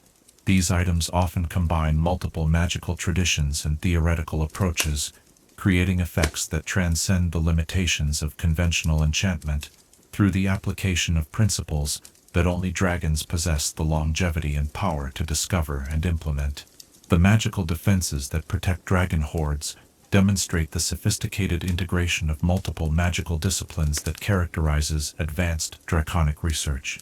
These protection systems combine illusion, transmutation, evocation, and divination effects into seamless wholes that respond intelligently to different types of threats, while preserving the integrity of the treasures they protect. The most advanced horde defenses achieve levels of magical automation that approach true artificial intelligence, creating guardian systems that can adapt their responses to unprecedented situations, while maintaining absolute loyalty to their creators. The prophetic abilities that many dragons develop represent perhaps their most mysterious magical capability, reflecting their unique position as beings who exist simultaneously within linear time and eternal cosmic patterns. Dragon prophecies emerge from their ability to perceive the intersection of individual choices and cosmic forces, revealing how present decisions will interact with fundamental principles to create future outcomes. The accuracy of dragon prophecy depends not upon supernatural predestination, but upon their comprehensive understanding of the patterns that govern behavior and consequence. Dragons who achieve prophetic insight have learned to recognize the subtle indicators that reveal how current situations will develop, according to the logical implications of the forces and personalities involved. Their predictions prove accurate because they are based on superior understanding rather than mystical revelation. The famous prophecies that dragons have delivered throughout history often serve as self-fulfilling predictions, creating the very outcomes they describe through the influence they exert upon those who hear them. Dragons understand this paradoxical nature of prophecy and sometimes craft their predictions to guide recipients toward desired outcomes, while maintaining the appearance of inevitable fate. The most skillful draconic prophets become architects of destiny, shaping the future through carefully chosen words that inspire specific actions, while allowing their listeners to believe they are fulfilling predetermined roles. The magical communication networks that dragons establish across vast distances represent another unique application of their innate abilities, creating information systems that operate independently of conventional magical infrastructure. These networks allow dragons to coordinate their activities and share information across continental distances, maintaining awareness of events and developments that might affect their interests or territories. The dragon languages that serve as the foundation for these communication networks possess inherent magical properties that enhance their effectiveness for conveying complex information with perfect clarity and precision. Draconic speech itself functions as a form of magical ritual, with properly constructed statements, achieving effects that transcend mere communication to influence reality directly through the power of precisely chosen words. The magical education that dragons provide to carefully selected mortal students represents one of their most significant contributions to the development of magical knowledge and technique.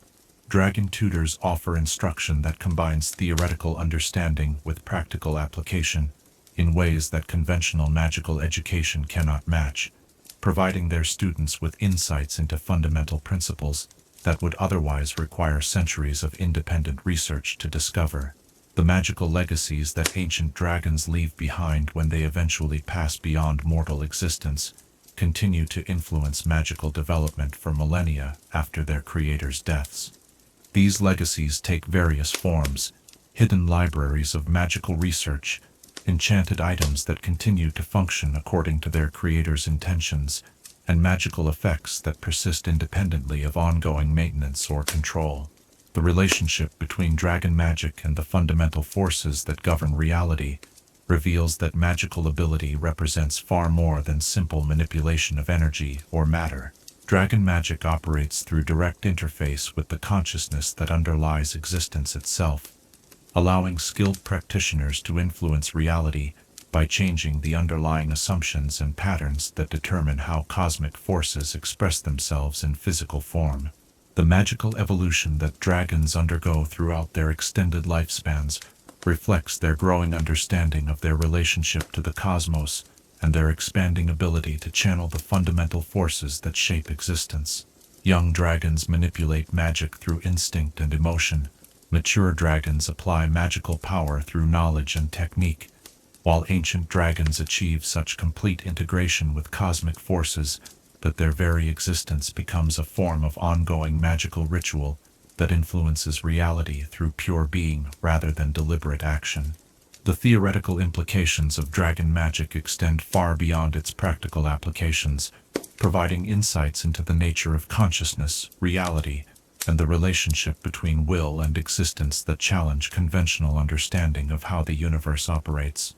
Dragons serve as living proof that consciousness and cosmic force are fundamentally interconnected, that sufficiently developed awareness can achieve direct influence over the principles that govern physical and metaphysical phenomena.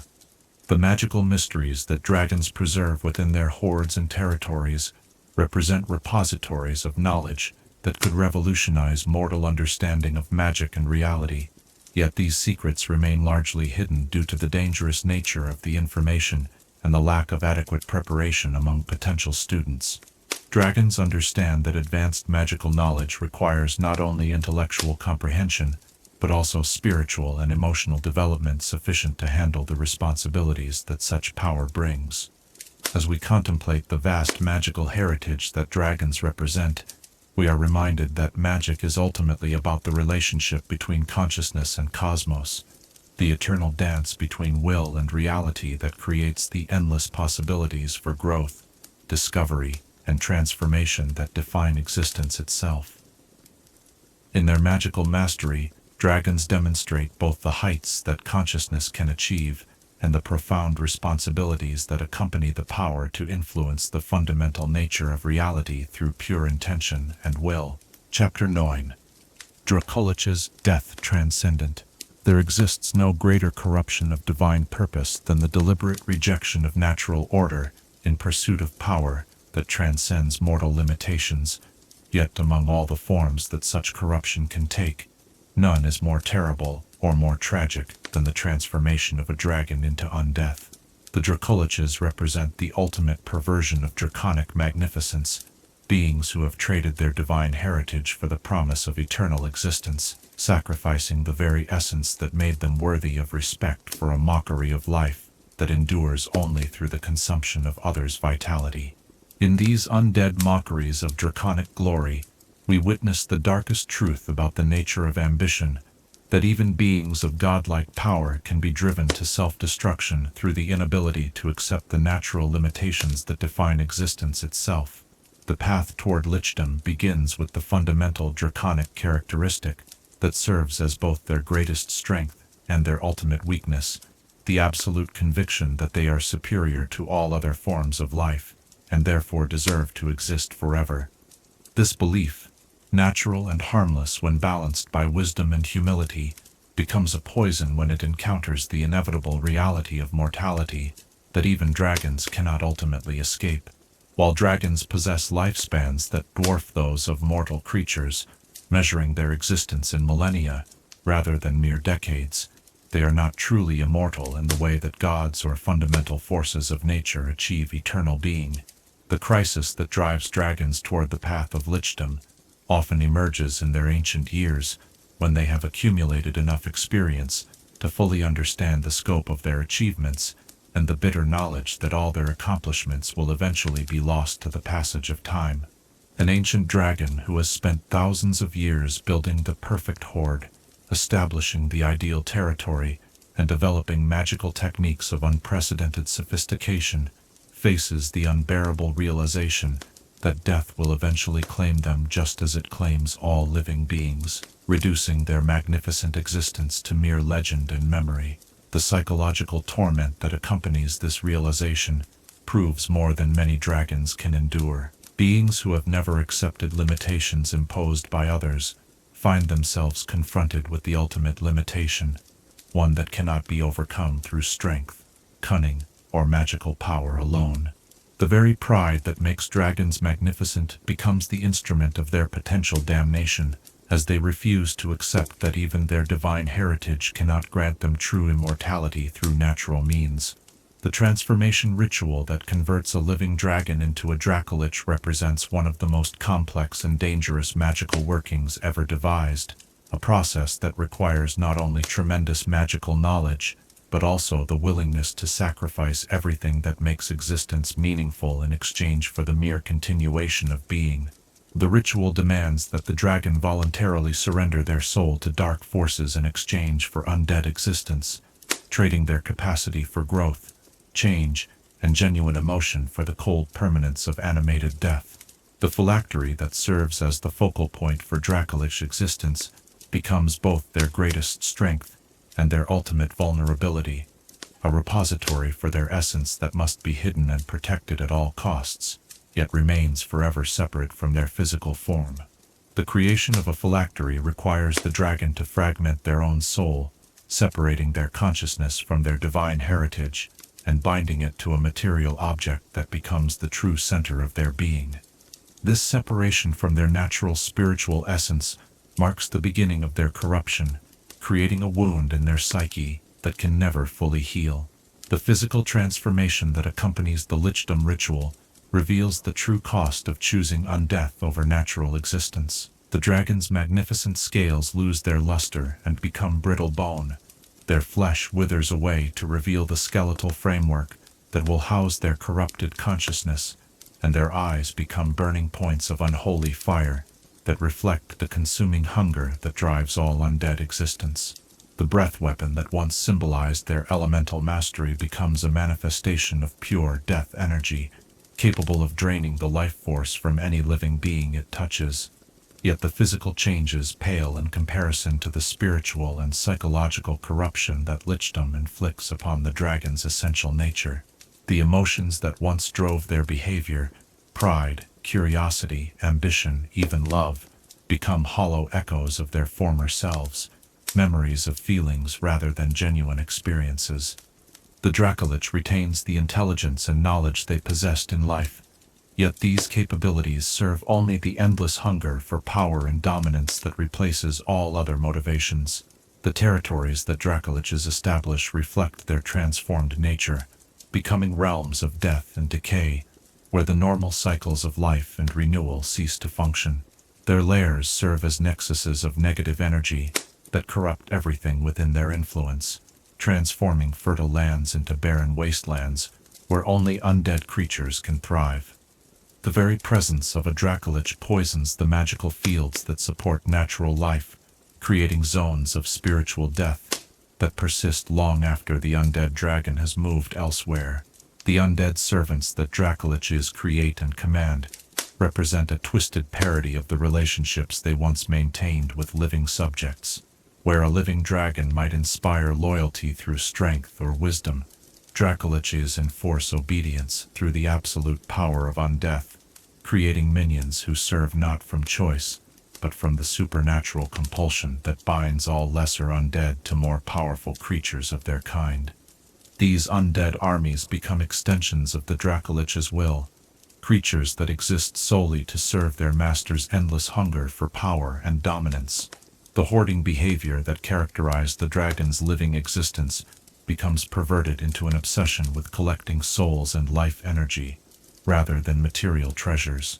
Dracoliches still accumulate physical wealth, but these possessions serve primarily as tools for attracting victims or components for creating more powerful undead servants. Their true treasures become the spiritual essence they drain from living beings, energy that temporarily satisfies their endless hunger, while providing the power necessary for maintaining their undead existence. The magical abilities that Dracoliches develop represent corrupted versions of the divine gifts they possessed in life, powers that focus entirely on death, decay, and the manipulation of negative energy.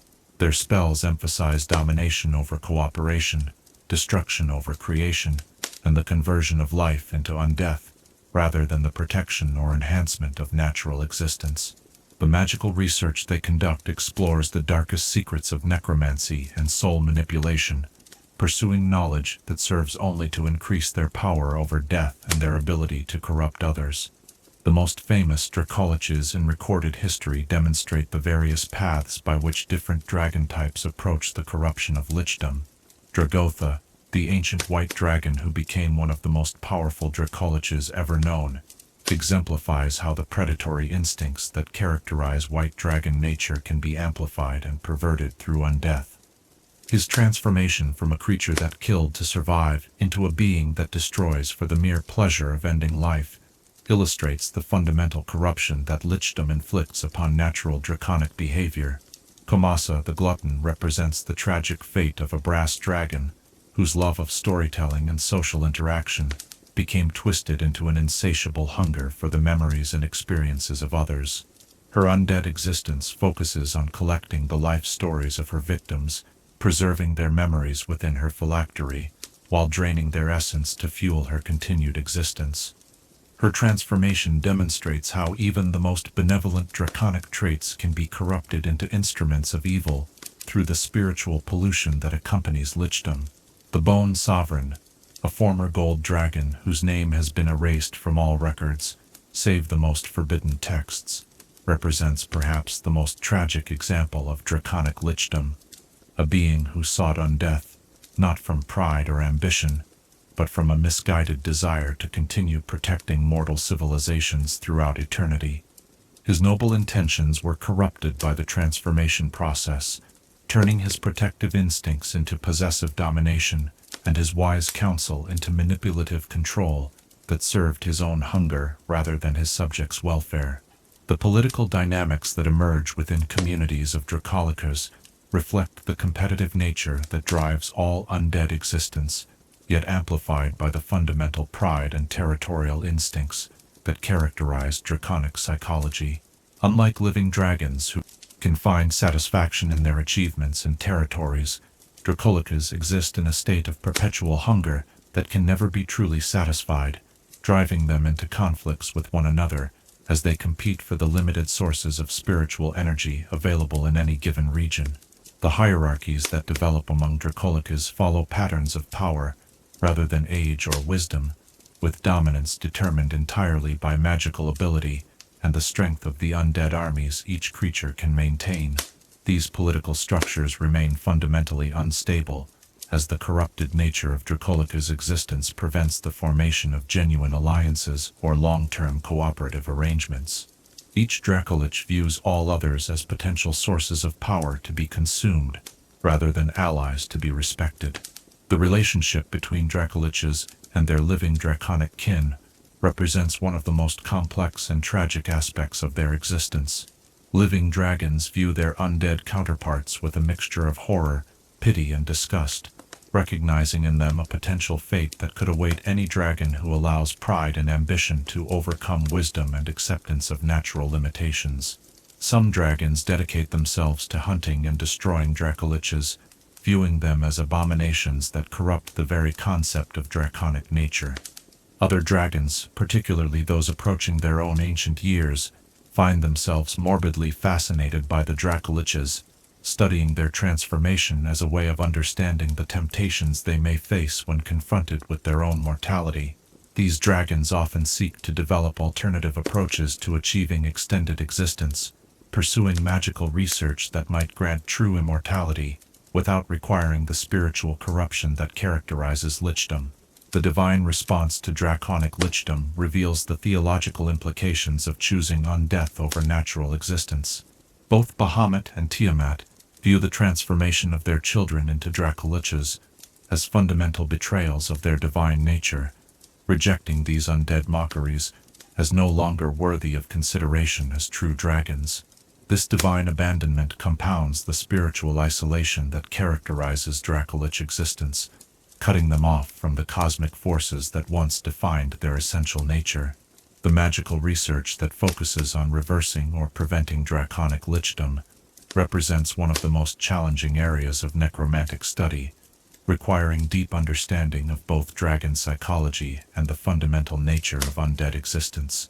Some scholars believe that the transformation can be reversed if the Dracolich's phylactery can be destroyed, while simultaneously providing the undead dragon with a compelling reason to choose true death over continued undead existence.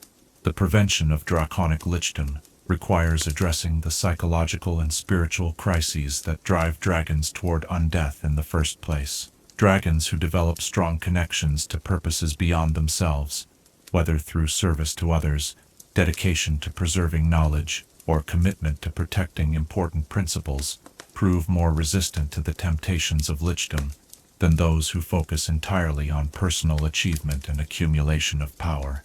The philosophical implications of draconic lichdom extend beyond questions of individual choice to encompass broader issues about the nature of existence, consciousness, and the proper relationship between power and mortality.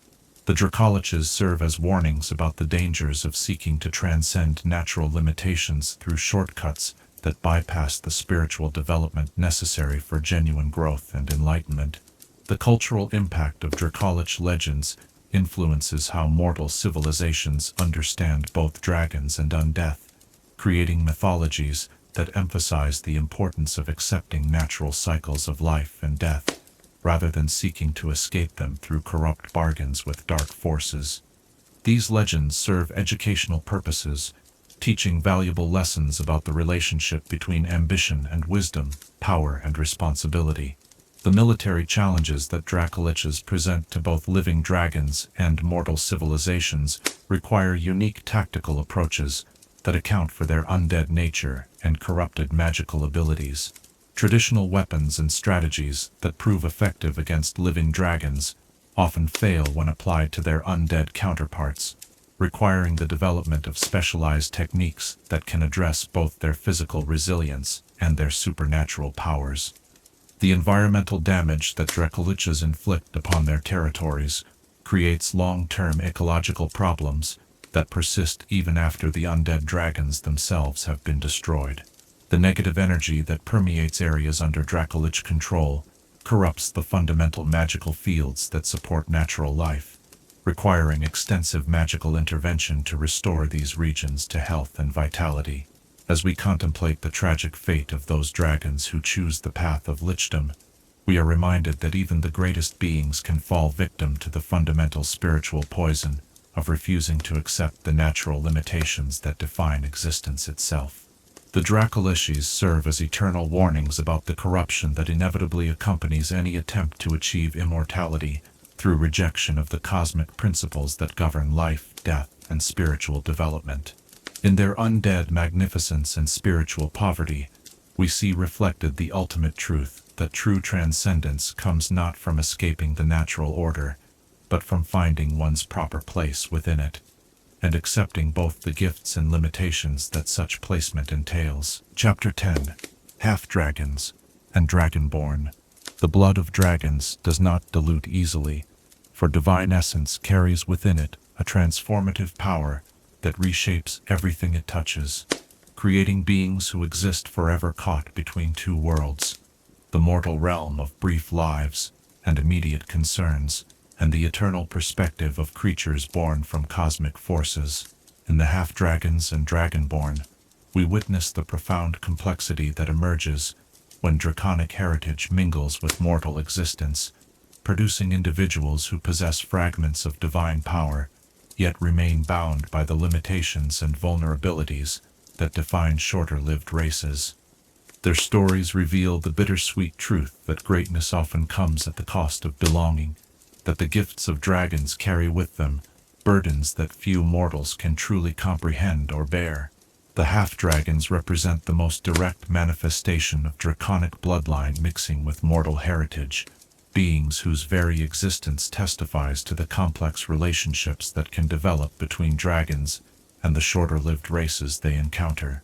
These individuals emerge from unions that transcend the normal boundaries of species and lifespan, relationships that require true dragons to assume mortal forms, while mortals accept the profound transformation that intimate contact with draconic essence inevitably brings.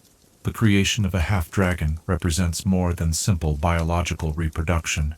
It constitutes a fundamental merging of divine and mortal natures that produces beings who embody the potential for both transcendence and tragedy. The physical characteristics that distinguish half-dragons reveal the powerful influence that draconic blood exerts upon mortal forms, transforming ordinary humanoids into beings whose appearance immediately announces their extraordinary heritage. Their skin takes on the metallic sheen or chromatic coloration that reflects their draconic parent's nature, while their eyes burn with inner fire that speaks to the magical energies coursing through their veins. Scales emerge along their spine and extremities, creating natural armor that provides protection while serving as constant reminders of their dual nature. The most dramatic physical manifestation of half-dragon heritage appears in the vestigial wings that many of these beings develop, appendages that remain too small for flight, yet serve as powerful symbols of the greater potential that lies dormant within their bloodline. These wings represent both promise and limitation, evidence of the draconic power they carry while simultaneously demonstrating the constraints that prevent them from achieving the full magnificence of their dragon parent. The magical abilities that half-dragons inherit vary dramatically based on the nature of their draconic heritage and the circumstances of their birth. Yet all possess some form of supernatural power that sets them apart from purely mortal beings. Most develop breath weapons that echo their dragon parents' abilities, though these typically manifest as weaker versions that lack the devastating power of true draconic breath. Their magical potential often exceeds that of ordinary mortals, allowing them to master spells and techniques that would challenge even experienced wizards. The psychological burden of half-dragon existence stems from their fundamental isolation from both mortal and draconic communities, creating individuals who possess the pride and ambition of dragons, while retaining the emotional needs and social dependencies that characterize mortal races. They find themselves too powerful and long-lived to form comfortable relationships with ordinary mortals, yet too limited and short-lived to earn acceptance from true dragons, who view them as diminished reflections of draconic glory. This isolation often drives half-dragons toward extremes of behavior, as they struggle to find their place in a world that offers no natural community for beings of their unique nature. Some embrace their draconic heritage completely, becoming tyrants who use their inherited power to dominate mortal communities, while futilely attempting to prove their worthiness to dragons, who will never accept them as equals. Others reject their draconic blood entirely, dedicating themselves to serving mortal causes, while desperately seeking to belong to communities that can never fully understand or accept their alien nature. The most successful half-dragons learn to navigate the complex middle ground between these extremes, accepting their dual nature, while finding ways to use their unique perspective and abilities in service of causes that transcend personal ambition or the desire for acceptance. These individuals often become bridges between draconic and mortal worlds, serving as ambassadors, mediators, and translators who help both sides understand each other's perspectives and needs. The Dragonborn represent a different manifestation of draconic influence upon mortal races, beings whose heritage traces back to ancient times when entire populations were transformed through sustained exposure to draconic magic and culture. Unlike half-dragons, who inherit their nature through direct parentage, Dragonborn carry draconic traits that have been woven into their genetic and spiritual essence over countless generations, creating a distinct race that embodies draconic characteristics while maintaining their own unique identity and culture. The ancient Dragonborn empires that once dominated vast regions of the material plane demonstrate the potential that emerges when draconic power combines with mortal civilization and organization. These civilizations achieved heights of magical and technological advancement that rivaled even the greatest draconic accomplishments, creating works of art, architecture, and scholarship that continue to inspire wonder and admiration among those who encounter their ruins. The Dragonborn proved that divine heritage could be channeled through mortal institutions and social structures without losing its essential power or dignity. Arcosia, the greatest of the Dragonborn empires, exemplified the potential for draconic wisdom to manifest through mortal governance and culture.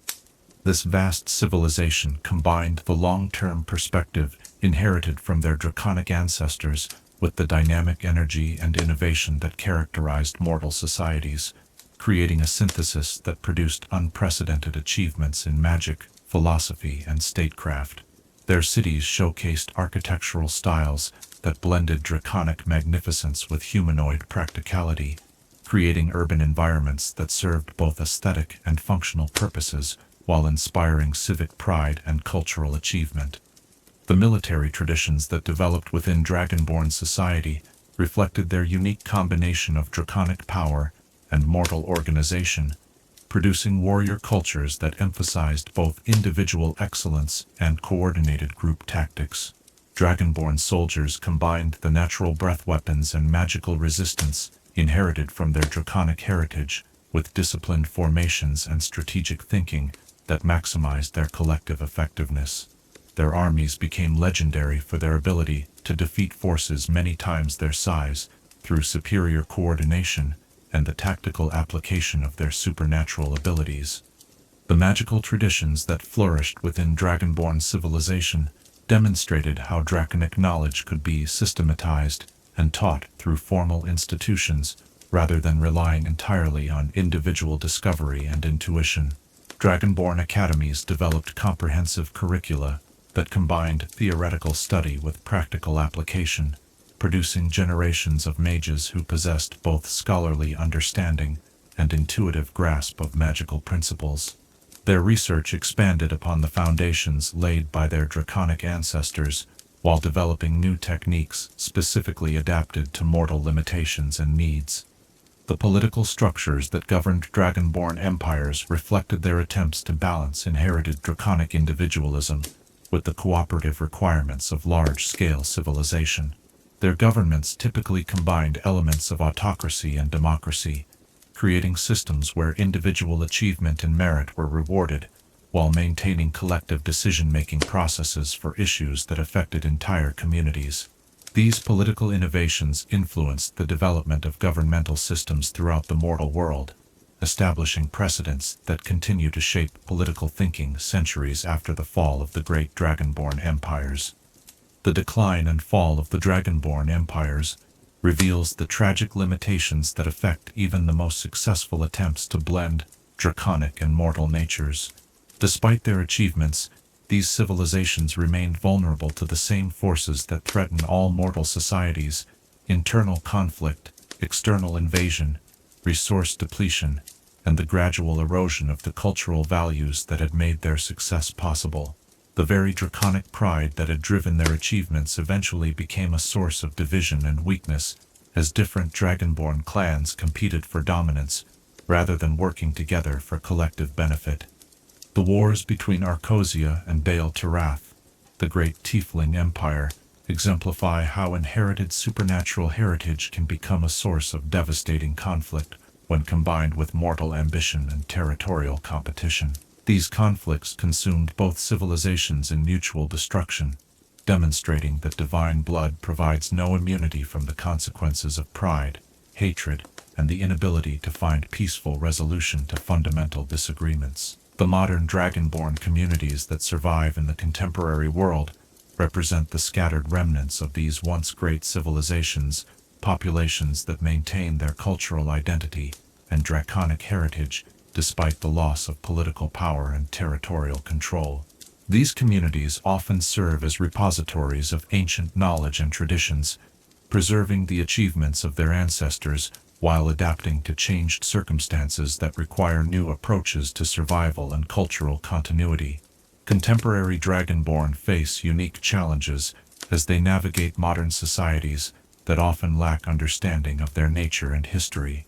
Their obvious supernatural heritage can provoke fear or suspicion among purely mortal populations, while their cultural traditions may seem archaic or inappropriate in rapidly changing social environments. Many Dragonborn struggle to maintain their cultural identity while integrating into broader society, creating internal tensions between preservation of heritage and adaptation to contemporary needs. The religious and philosophical traditions that developed within Dragonborn culture reflect their complex relationship with their draconic ancestry and their need to find meaning and purpose within mortal limitations.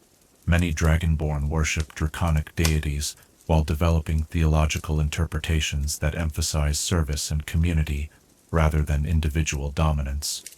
Their spiritual practices often focus on channeling inherited draconic power toward constructive purposes, while maintaining humility about their place in the broader cosmic order.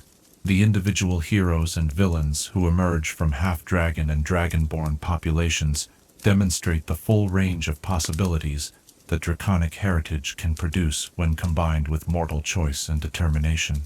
Some use their inherited abilities to become champions of justice and protection, following paths that honor the noblest aspects of their draconic bloodline, while serving causes greater than personal ambition.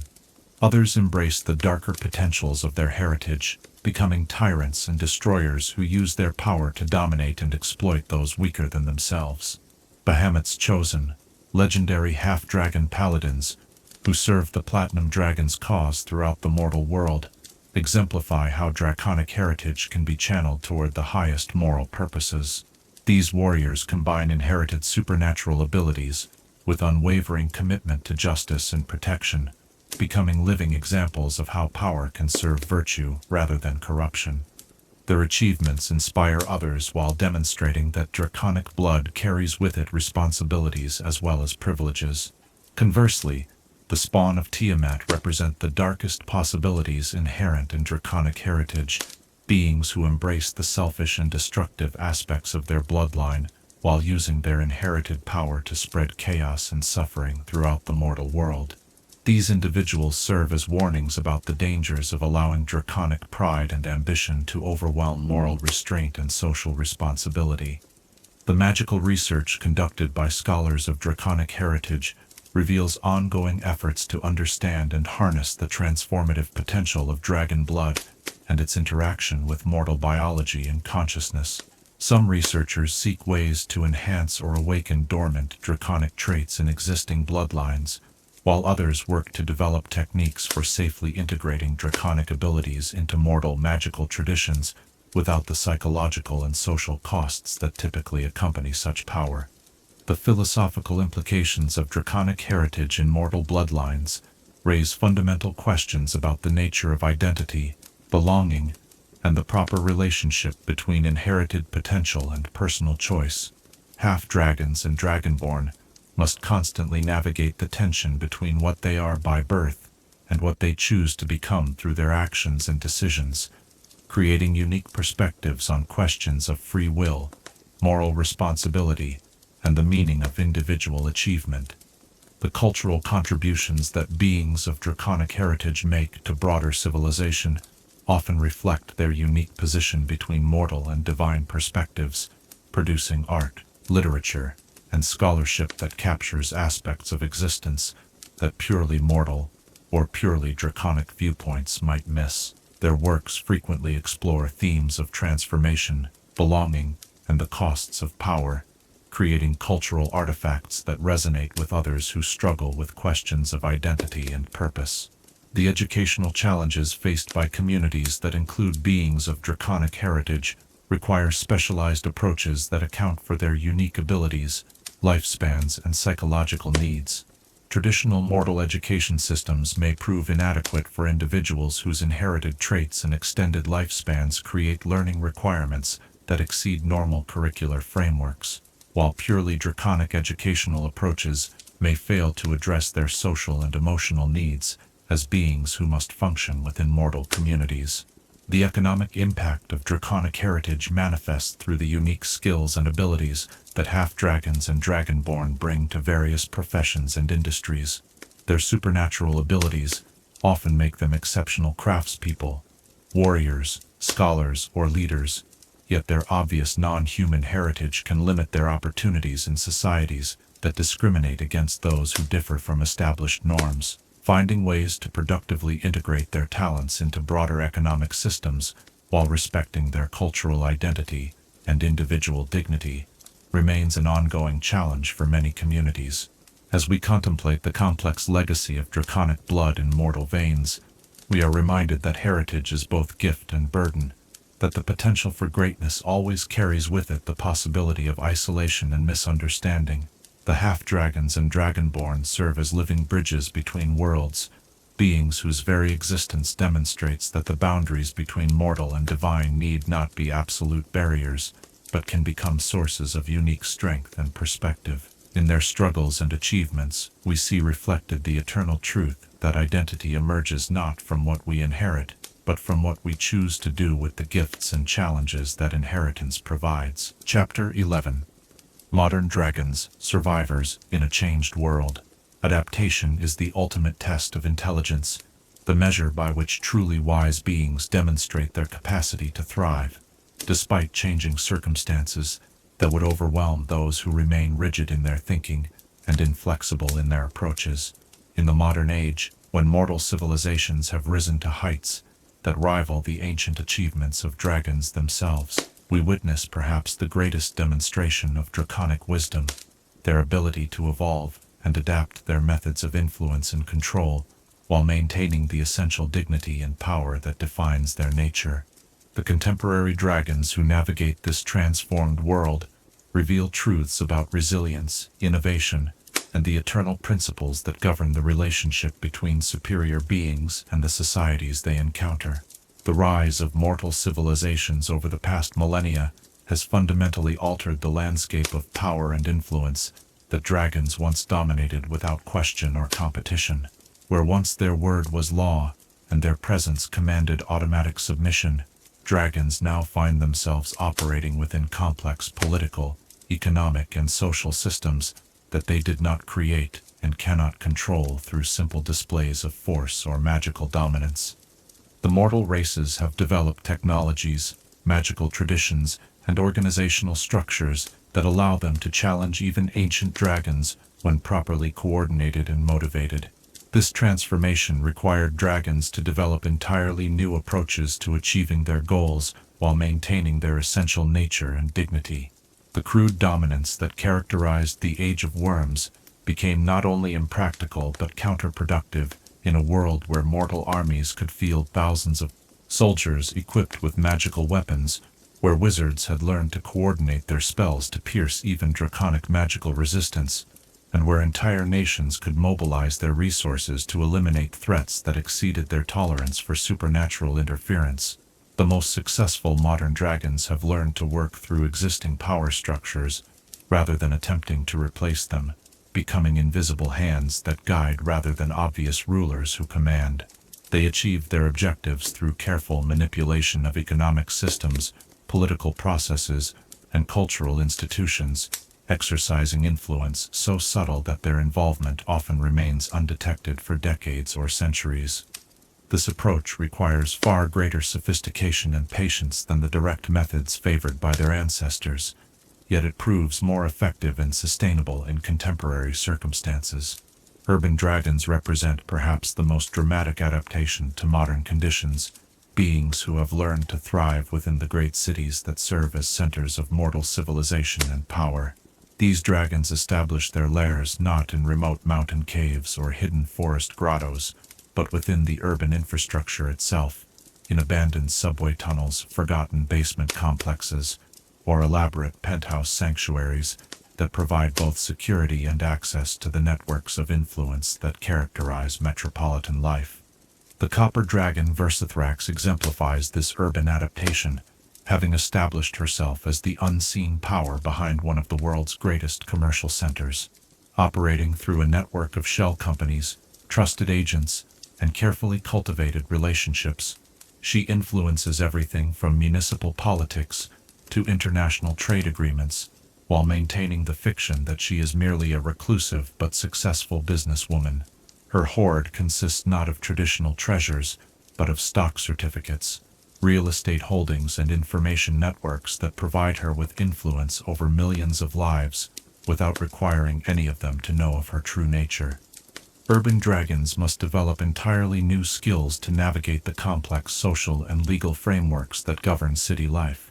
They learn to manipulate bureaucratic processes, exploit regulatory loopholes, and build coalitions of mortal allies who advance draconic interests while believing they serve their own goals. The traditional draconic pride that once expressed itself through obvious displays of superiority must be channeled into subtler forms of satisfaction. The pleasure of orchestrating complex schemes, the joy of outwitting entire governments, and the deep contentment that comes from achieving perfect control through absolute invisibility. The economic strategies that modern dragons employ demonstrate their adaptation to systems based on currency and commerce, rather than direct tribute and feudal obligation. Many dragons have become masters of financial manipulation, using their extended lifespans and accumulated wealth to influence markets, manipulate currencies, and control vital resources through apparently legitimate business operations. Their natural hoarding instincts adapt perfectly to modern capitalism, allowing them to accumulate vast fortunes while simultaneously gaining the political influence that accompanies economic power. The silver dragon Argentum has built a financial empire that spans multiple continents, using her inherited sense of justice to create investment strategies that generate enormous profits while funding charitable organizations and social improvement projects. Her business practices demonstrate how metallic dragons can channel their protective instincts through modern economic systems, achieving both personal satisfaction and genuine social benefit through carefully structured financial instruments and corporate policies. The technological adaptation that dragons have achieved reveals their fundamental intelligence and flexibility in the face of rapidly changing circumstances. Many ancient dragons have embraced modern communication systems, transportation networks, and information technologies, recognizing these innovations as tools that can enhance their traditional capabilities, rather than threats to their authority. They use satellite communications to coordinate activities across global territories, employ computer networks to process information at scales that exceed even draconic mental capabilities, and utilize modern transportation to extend their influence far beyond the geographic limitations that once constrained their predecessors. The green dragon Chlorophylla represents the cutting edge of technological integration, having established herself as a major figure in the global information technology industry. Her natural talents for deception and manipulation translate perfectly to digital environments, where she can influence millions of people through carefully crafted social media campaigns, targeted advertising, and the subtle manipulation of information algorithms. Her virtual territory encompasses more minds than any physical domain could contain, demonstrating how modern dragons can achieve influence that exceeds even the grandest ancient empires. The legal and political systems that modern dragons navigate require them to develop sophisticated understanding of governmental structures, legal frameworks, and political processes that change rapidly according to mortal timescales. Many dragons now employ teams of mortal lawyers, lobbyists, and political consultants to help them understand and influence these systems, creating hybrid approaches that combine draconic perspective with mortal expertise. They learn to work within democratic institutions while maintaining their essential autocratic nature, achieving dominance through consensus building rather than coercion. The black dragon Maleficus has become a master of political manipulation, using his natural talents for corruption and despair to influence electoral processes and policy decisions across multiple nations. His agents work within legitimate political organizations, advancing agendas that serve his interests while appearing to represent genuine constituency concerns. His influence extends through carefully placed allies in key positions, creating networks of obligation and dependency that rival any traditional feudal system in their effectiveness. The educational institutions that modern dragons establish or influence represent their recognition that knowledge and culture have become the primary sources of lasting power in contemporary society. Rather than hoarding information within their private lairs, many dragons now fund universities, research institutes, and cultural organizations that advance their interests while providing genuine benefits to mortal society. This approach allows them to shape the development of knowledge and values over generational timescales, while maintaining their traditional role as preservers and arbiters of wisdom. The brass dragon Aurelius has founded a network of libraries and educational institutions that preserve and disseminate knowledge while subtly promoting the philosophical perspectives that align with his interests. His institutions operate according to genuine scholarly principles, yet their curricula and research priorities reflect his influence in ways that shape how entire generations of scholars and leaders understand fundamental questions about governance, ethics, and the proper relationship between knowledge and power. The environmental adaptation that dragons have achieved reflects their growing awareness that the natural world they once took for granted faces unprecedented threats from mortal industrial activity and population growth. Many dragons now serve as environmental guardians, using their influence to protect ecosystems and preserve biodiversity, while adapting their own territorial needs to accommodate the realities of modern land use and resource management. The bronze dragon Thalassa has become a leading figure in marine conservation, using her traditional association with coastal territories to advocate for ocean protection while building business empires based on sustainable fishing and renewable energy. Her efforts demonstrate how traditional draconic protectiveness can find new expression through modern environmental movements, creating alliances between dragon interests and mortal conservation efforts that benefit both parties. The religious and spiritual influences that modern dragons exert reveal their adaptation to societies where traditional divine authority has given way to more complex and diverse spiritual landscapes. Rather than demanding direct worship or obvious reverence, many dragons now work through existing religious institutions, philosophical movements, and spiritual practices to promote values and beliefs that serve their interests while providing genuine spiritual benefits to mortal believers. The gold dragon Celestine has become a patron of interfaith dialogue and spiritual scholarship, using her position to promote religious tolerance and philosophical understanding, while subtly advancing theological perspectives that emphasize the importance of wisdom, justice, and proper authority. Her influence operates through respected religious leaders and spiritual teachers who advance her agenda, while genuinely believing they serve divine rather than draconic purposes. The cultural adaptation that dragons have achieved demonstrates their understanding that artistic expression and cultural production have become primary means of influencing values and beliefs in modern society. Many dragons now serve as patrons of arts and literature, funding creative works that explore themes and promote perspectives that align with their interests while contributing to genuine cultural enrichment.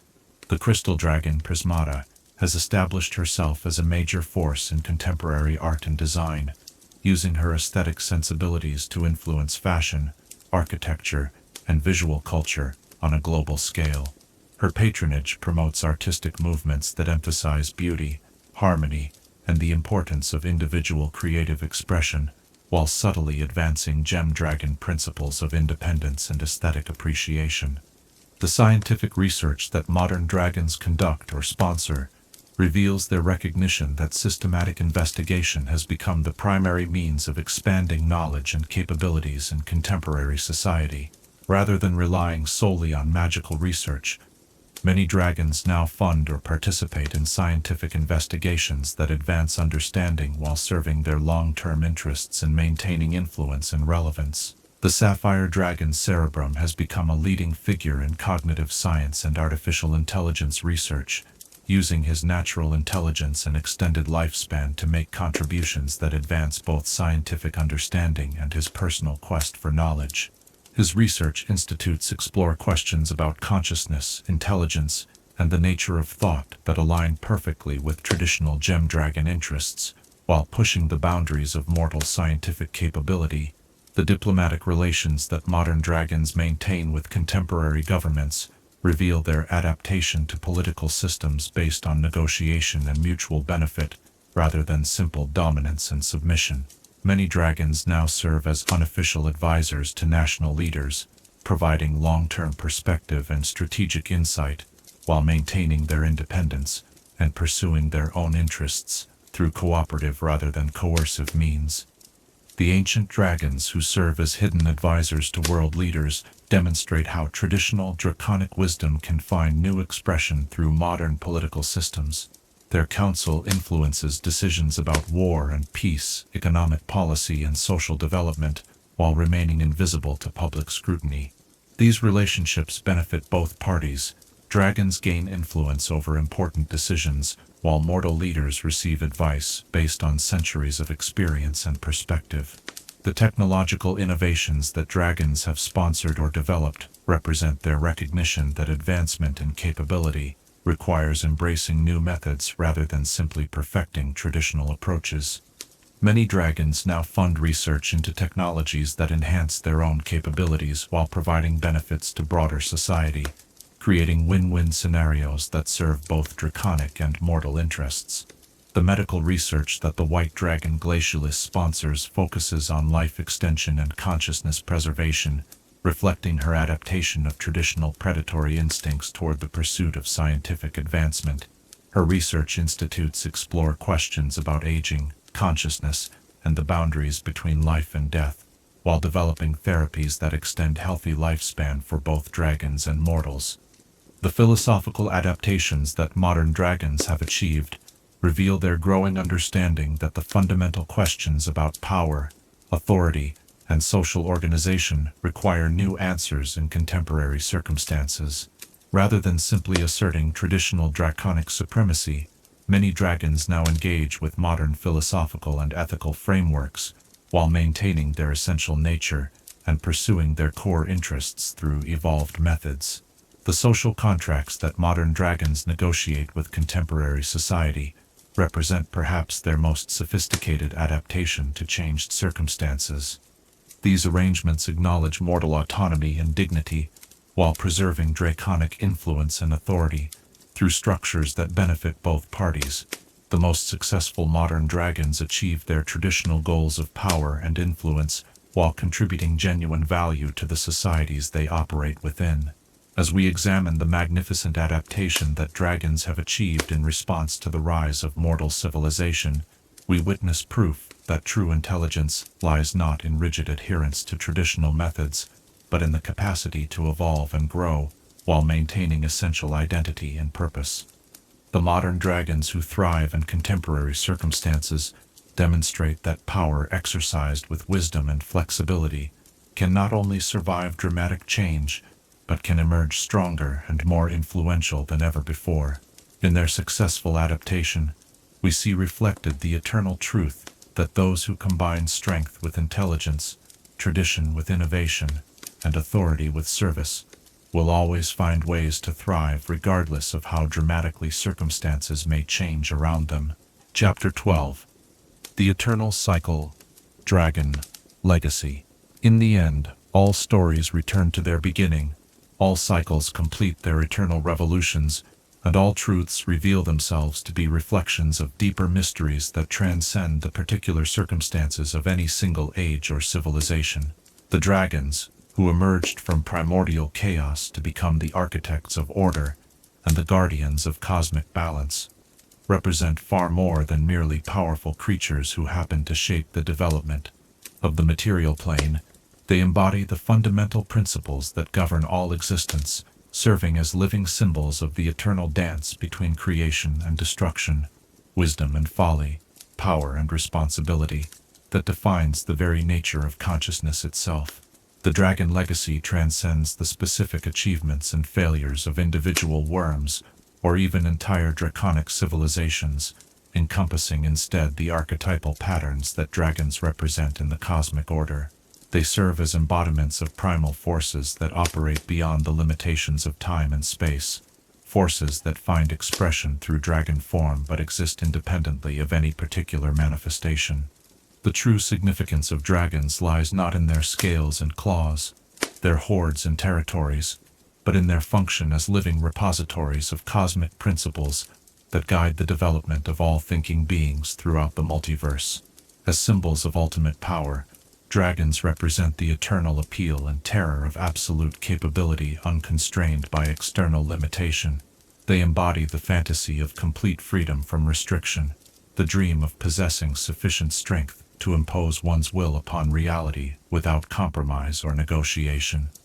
Yet their stories consistently reveal that even ultimate power remains subject to the fundamental laws that govern moral choice and spiritual development, demonstrating that strength without wisdom inevitably leads to corruption, that capability without purpose becomes meaningless, and that freedom without responsibility transforms into its opposite. The chromatic dragons serve as eternal warnings about the seductive nature of power pursued for its own sake, the inevitable corruption that accompanies the belief that might makes right, and that superior capability justifies unlimited dominion over others. Their magnificent failures demonstrate that evil is not weakness but strength misdirected, intelligence devoted to destructive ends, and beauty perverted into instruments of domination rather than inspiration. In their dark splendor, we see reflected all the ways that greatness can be corrupted when it loses connection to purposes greater than self-aggrandizement.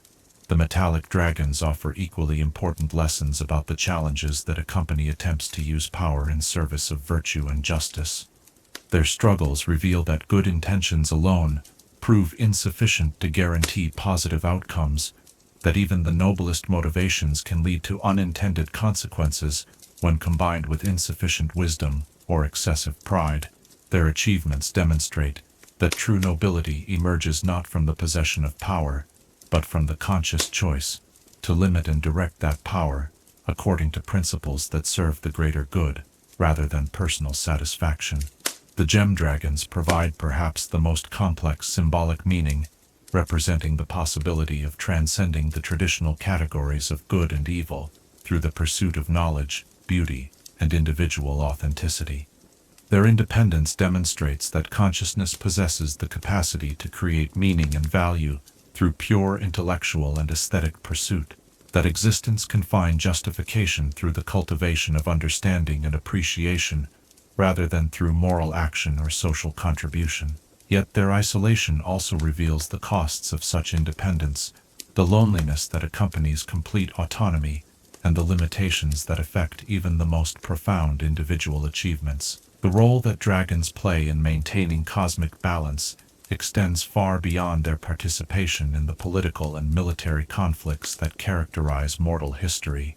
They serve as living regulators of magical and spiritual forces that operate on scales too vast for mortal comprehension, beings whose very existence helps maintain the fundamental stability that allows smaller-scale phenomena, including mortal civilizations, to develop and flourish.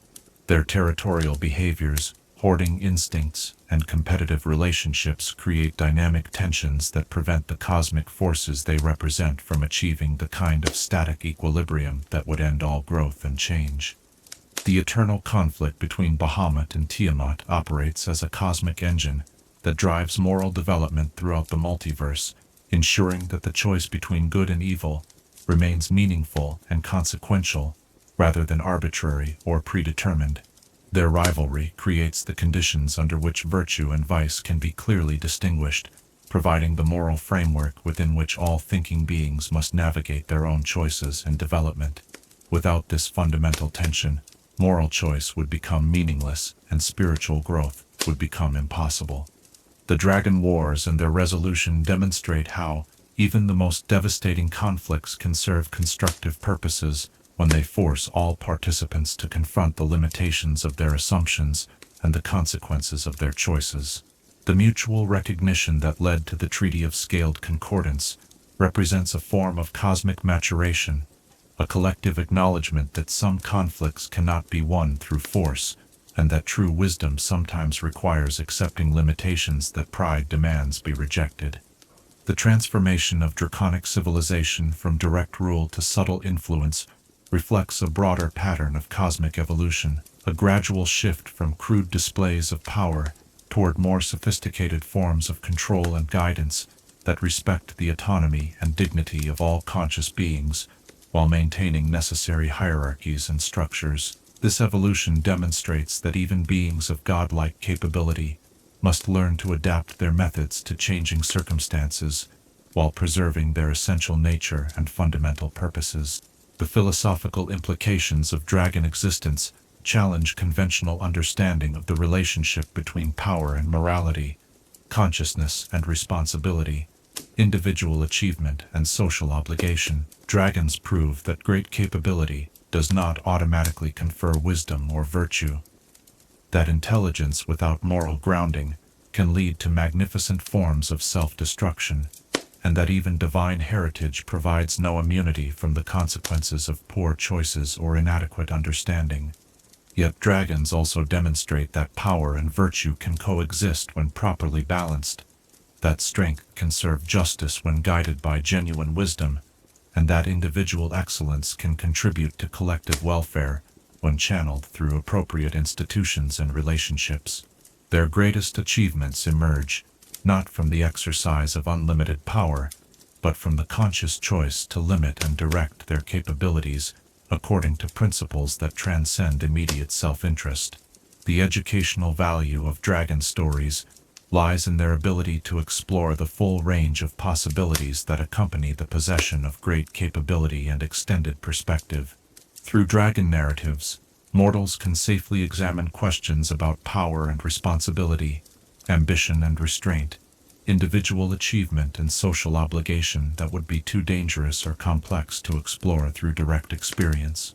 Dragons serve as thought experiments made manifest, living illustrations of abstract principles that would otherwise remain purely theoretical. The psychological appeal of dragons reflects fundamental aspects of human nature and consciousness that transcend cultural and historical boundaries. The fear that dragons inspire speaks to recognition of our own vulnerability and limitations, the awareness that forces exist that could overwhelm our defenses and reduce our achievements to insignificance. The fascination that dragons generate reflects our own ambitions and desires, our longing for the kind of power and freedom that would allow us to reshape reality according to our will and vision. The respectful admiration that the greatest dragons command demonstrates the human capacity to recognize and appreciate excellence, even when that excellence operates beyond our ability to achieve or fully comprehend. Dragons represent idealized versions of qualities that we value: intelligence, strength, beauty, wisdom, determination, elevated to levels that inspire awe while remaining comprehensible as extensions of familiar characteristics rather than completely alien phenomena. The timeless relevance of dragon symbolism ensures their continued significance regardless of how dramatically human civilization may change or develop. As long as thinking beings grapple with questions of power and responsibility, individual achievement and collective welfare, freedom and limitation, dragons will remain relevant as symbols and teachers that illuminate these eternal themes through their magnificent successes and instructive failures. The religious and spiritual dimensions of dragon symbolism connect to the deepest questions about the nature of existence and consciousness. the relationship between individual will and cosmic order, and the proper balance between transcendence and engagement with immediate reality.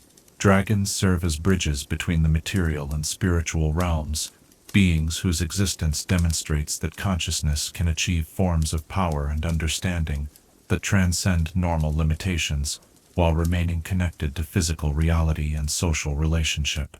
The artistic and cultural legacy of dragons reflects their capacity to inspire creative expression that explores themes of transformation, conflict, achievement, and loss in ways that resonate across cultural and temporal boundaries.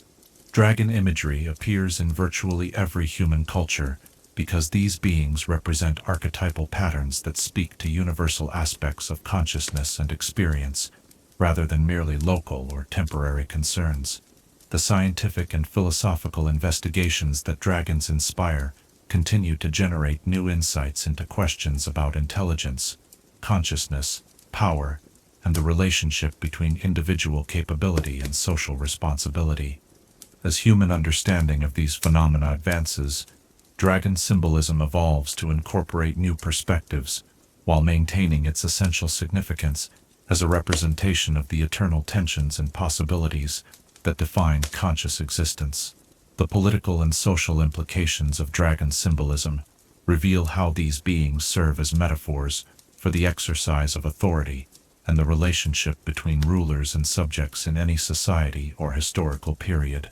The lessons that dragon stories, each about the corruption of power, the importance of restraint and wisdom in leadership, and the consequences of both tyranny and abdication of responsibility, remain perpetually relevant, regardless of specific governmental forms or social structures. The ecological and environmental significance of dragons reflects growing awareness of the interconnectedness of all life, and the responsibility that comes with the power to influence natural systems and processes. Dragons serve as symbols of both the creative and destructive potential that accompanies great capability, reminding us that the same forces that can preserve and enhance life can also destroy it when wielded without wisdom or restraint. The technological implications of dragon symbolism become increasingly relevant as human capability approaches levels that were once considered purely fantastical. As our ability to manipulate matter, energy, and information approaches draconic scales of power, the lessons that dragon stories teach about the relationship between capability and responsibility become practical guidance rather than merely abstract philosophy. The future evolution of dragon symbolism will likely reflect humanity's continuing development and the new challenges and opportunities that accompany expanding capability and understanding. Yet the fundamental themes that dragons represent, the relationship between power and wisdom, individual achievement and collective responsibility, transcendence and engagement, will remain relevant as long as consciousness grapples with questions of how to exist meaningfully in a complex and often mysterious universe. As we complete this chronicle of draconic history and influence, we return to the fundamental truth that began our journey, that the stories we tell reveal who we are and who we aspire to become. Dragons endure as symbols and teachers because they embody both our highest aspirations and our deepest fears, representing the potential for magnificent achievement and catastrophic failure that accompanies all conscious choice and individual development. In the endless cycle of draconic legend and reality, creation and destruction, wisdom and folly, we see reflected the eternal pattern that governs all existence. The dance between opposing forces that creates the dynamic tension necessary for growth, change, and the continuing evolution of consciousness itself. The dragons who emerged from primordial chaos to shape the cosmos will continue to inspire and instruct, as long as thinking beings seek to understand the mysteries of power, the responsibilities of knowledge, and the eternal challenge of using individual capability in service of purposes greater than the self. Their legacy endures not in the ruins of ancient empires or the treasure hoards hidden in forgotten lairs, but in the continuing relevance of the questions they embody and the eternal appeal of the possibilities they represent. In every choice between creation and destruction, wisdom and folly, service and domination, the spirit of the dragons lives on, challenging each new generation to discover for themselves what it means to possess great power and the wisdom to use it well.